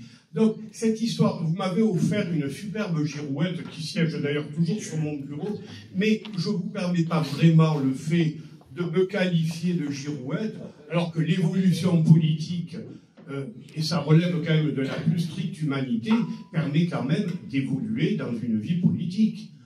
Moi, j'ai toujours été de la famille sociodémocrate et libéral au point de vue économique. Voilà. Sans quoi Macron me convenait bien. Il y a des choses qui ne m'ont plus convenu chez Macron, qui relevaient non pas d'une politique économique, mais plutôt d'une façon de gérer le Parlement, et malheureusement la suite m'a conforté là-dedans. Voilà la réponse que je vous apporte, et je ne me suis pas du tout senti attaqué personnellement, tiens, comme dirait M. Amaro. Je voudrais juste rappeler que vous avez quand même soutenu à la primaire des Républicains NKM, qu'au Sénat, vous aviez un groupe avec Robert Rue, qui était candidat communiste à l'époque à la présidentielle.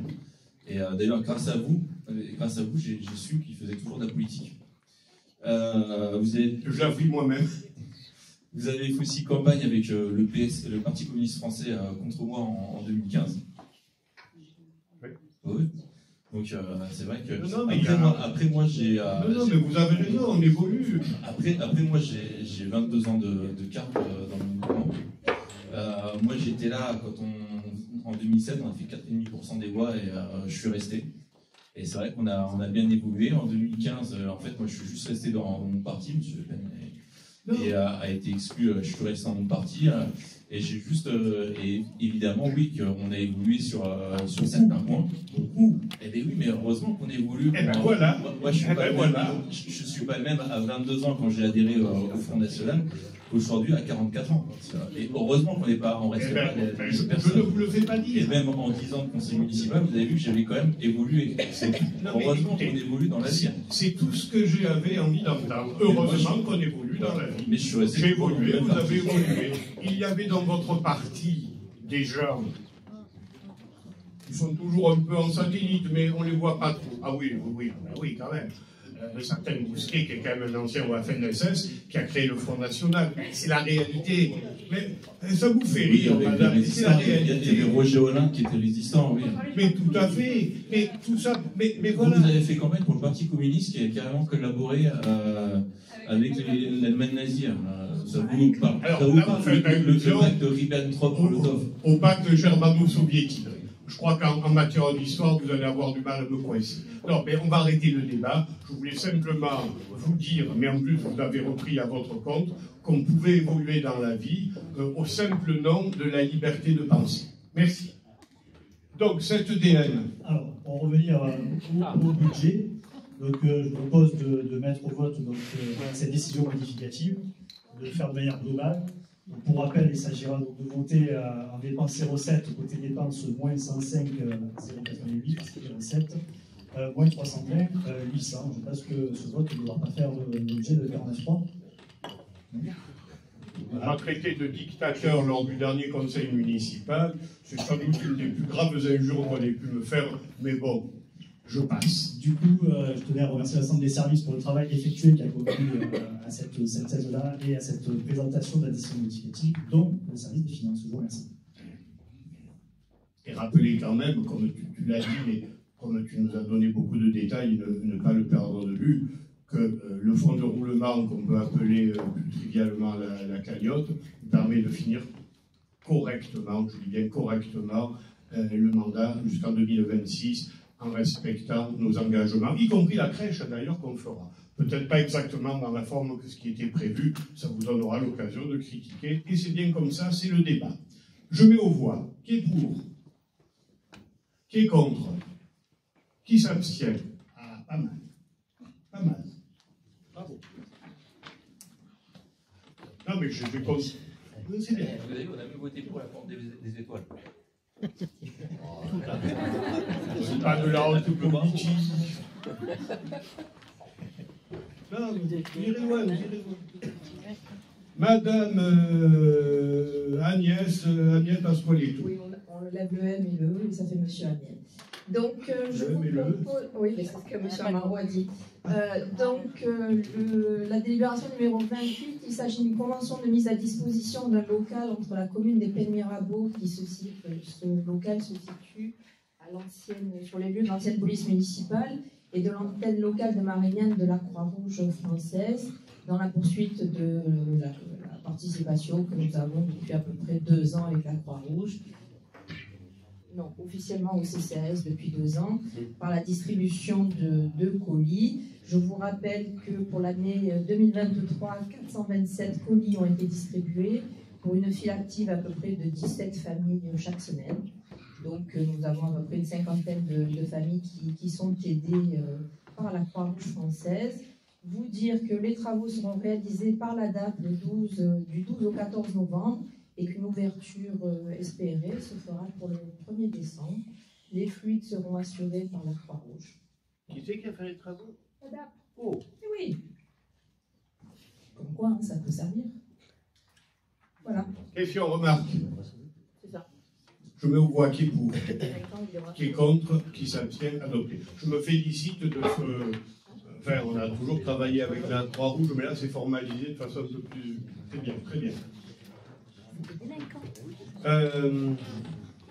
Pierre.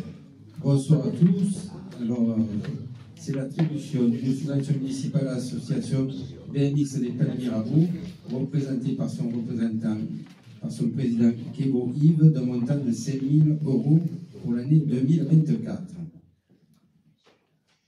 Qui est pour? Qui est contre? Qui s'abstient? Adopté. Et l'autre, c'est la subvention municipale de l'association Mini Racing des Pennes Mirabeau, représentée par son président Armand Yves, d'un montant de 800 €. Qui est pour? Qui est contre? Qui s'abstient? Adopté. Merci. Pour eux. Gérard. Voilà. Alors, il s'agit d'une convention de partenariat tripartite entre la ville des Pennes Mirabeau, l'Éducation nationale et l'association Nouveau Regard sur le handicap concernant les journées de sensibilisation au handicap dans 2 écoles de la commune pour l'année scolaire 2024-2025. Question, remarque. Qui est pour?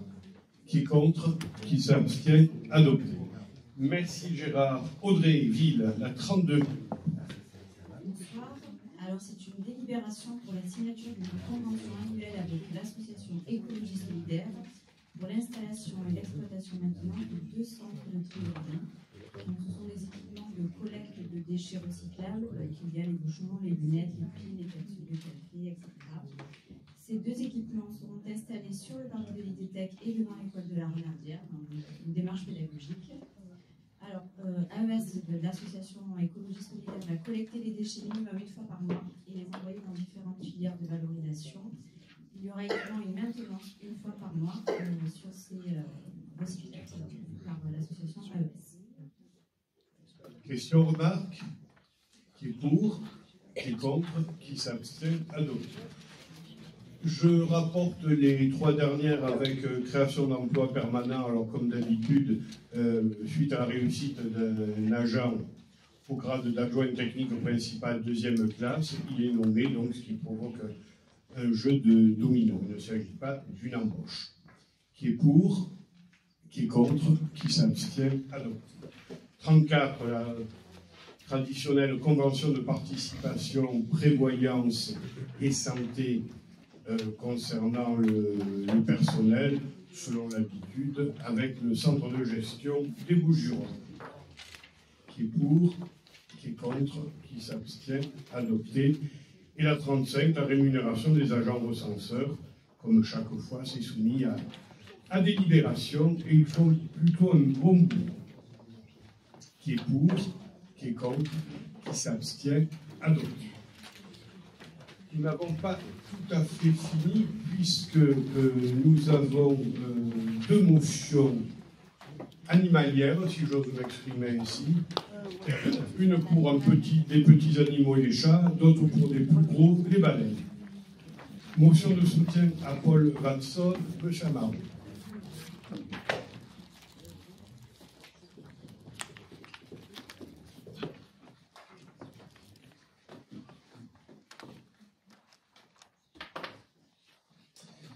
Oui, mesdames et messieurs les élus, du coup, on vous a transmis il y a quelques jours une motion qu'on espère qui sera soutenue par l'ensemble du conseil municipal. Pour rappel, Paul Watson est un militant écologiste qui a été arrêté le 21 juillet 2024 pour une affaire liée à son combat pour les baleines. La justice groenlandaise a décidé le 23 octobre dernier, très récemment, qu'il resterait en détention jusqu'au 13 novembre, dans l'attente de la décision du gouvernement danois sur la demande d'extradition du Japon, qui reste l'un des 3 seuls pays à continuer de chasser ce cétacé. Considérant que, selon les rapports de l'Union internationale pour la conservation de la nature, de nombreuses espèces sont menacées d'extinction, avec environ 1 million d'entre elles qui risquent de disparaître dans les prochaines décennies si aucune mesure n'est prise. Considérant la coopération entre gouvernements, ONG et communautés locales qui est essentielle pour restaurer et préserver les écosystèmes menacés, garantir un avenir durable pour les générations futures et protéger la variété des formes de vie qui peuplent notre planète, considérant que, comme d'autres communes, la ville des Pennes Mirabeau reste investie pour la cause animale depuis de nombreuses années, le conseil municipal, après avoir entendu cet exposé, approuve cette motion de soutien en faveur du combat de Paul Watson que le Japon tente de combattre et de stopper, soutient la demande de nationalité française que Paul Watson a formulée par courrier auprès d'Emmanuel Macron le 23 octobre dernier, l'action de Paul Watson étant légitimée par la position des gouvernements et diverses ONG organisations non gouvernementales. Pardon. Le conseil municipal approuve l'installation sur la façade de l'hôtel de ville des Pennes Mirabeau d'une grande affiche demandant la libération de Paul Watson, comme l'ont déjà fait de nombreuses communes comme Fréjus, Saint-Mitro-les-Remparts, Taverny, Saint-Étienne et bien d'autres depuis. Et le conseil municipal approuve la nomination de Paul Watson comme citoyen d'honneur des Pennes Mirabeau, comme l'a déjà fait la ville de Paris et comme le fera courant novembre la ville de Saint-Ouen lors de son prochain conseil municipal. Merci à tous. Je donne la parole à qui la veut. D'ores et déjà, je vous dis que moi, cette motion me va très bien. Je la vote. Quelqu'un veut-il prendre la parole? Non. Oui, je pense que c'est légitime. Franchement, il en va de choses graves qui se passent. Et très honnêtement, je pense que le premier danger que va vivre l'humanité à venir, c'est lié, allez, j'emploie le mot parce qu'il faut bien employer un, au changement climatique. Ça fait pas l'ombre de doute. Ça fait pas l'ombre de doute et je regrette un peu certains hommes politiques français ou étrangers qui le nient. Mais bon, allez, chacun, c'est mon opinion, je l'annonce, vous pouvez penser autrement. Sylviane, tu veux dire quelque chose sur Baleine? Non, ça te va. Donc je mets au voix qui est pour, qui est contre, qui s'abstient, qui est à l'unanimité. Merci. Alors, Sylviane, une motion pour la stérilisation des chats. On a pris une délibération qui était quand même un encouragement très fort.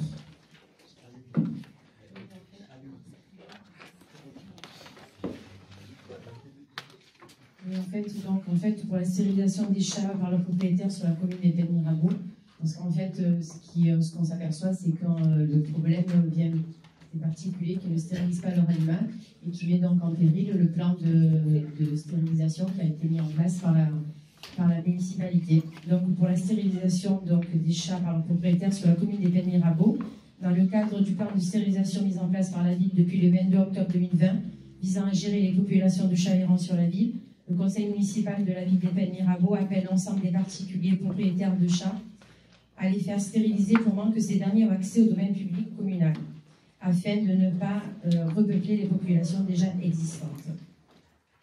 Voilà. Ok, merci. Juste une petite question.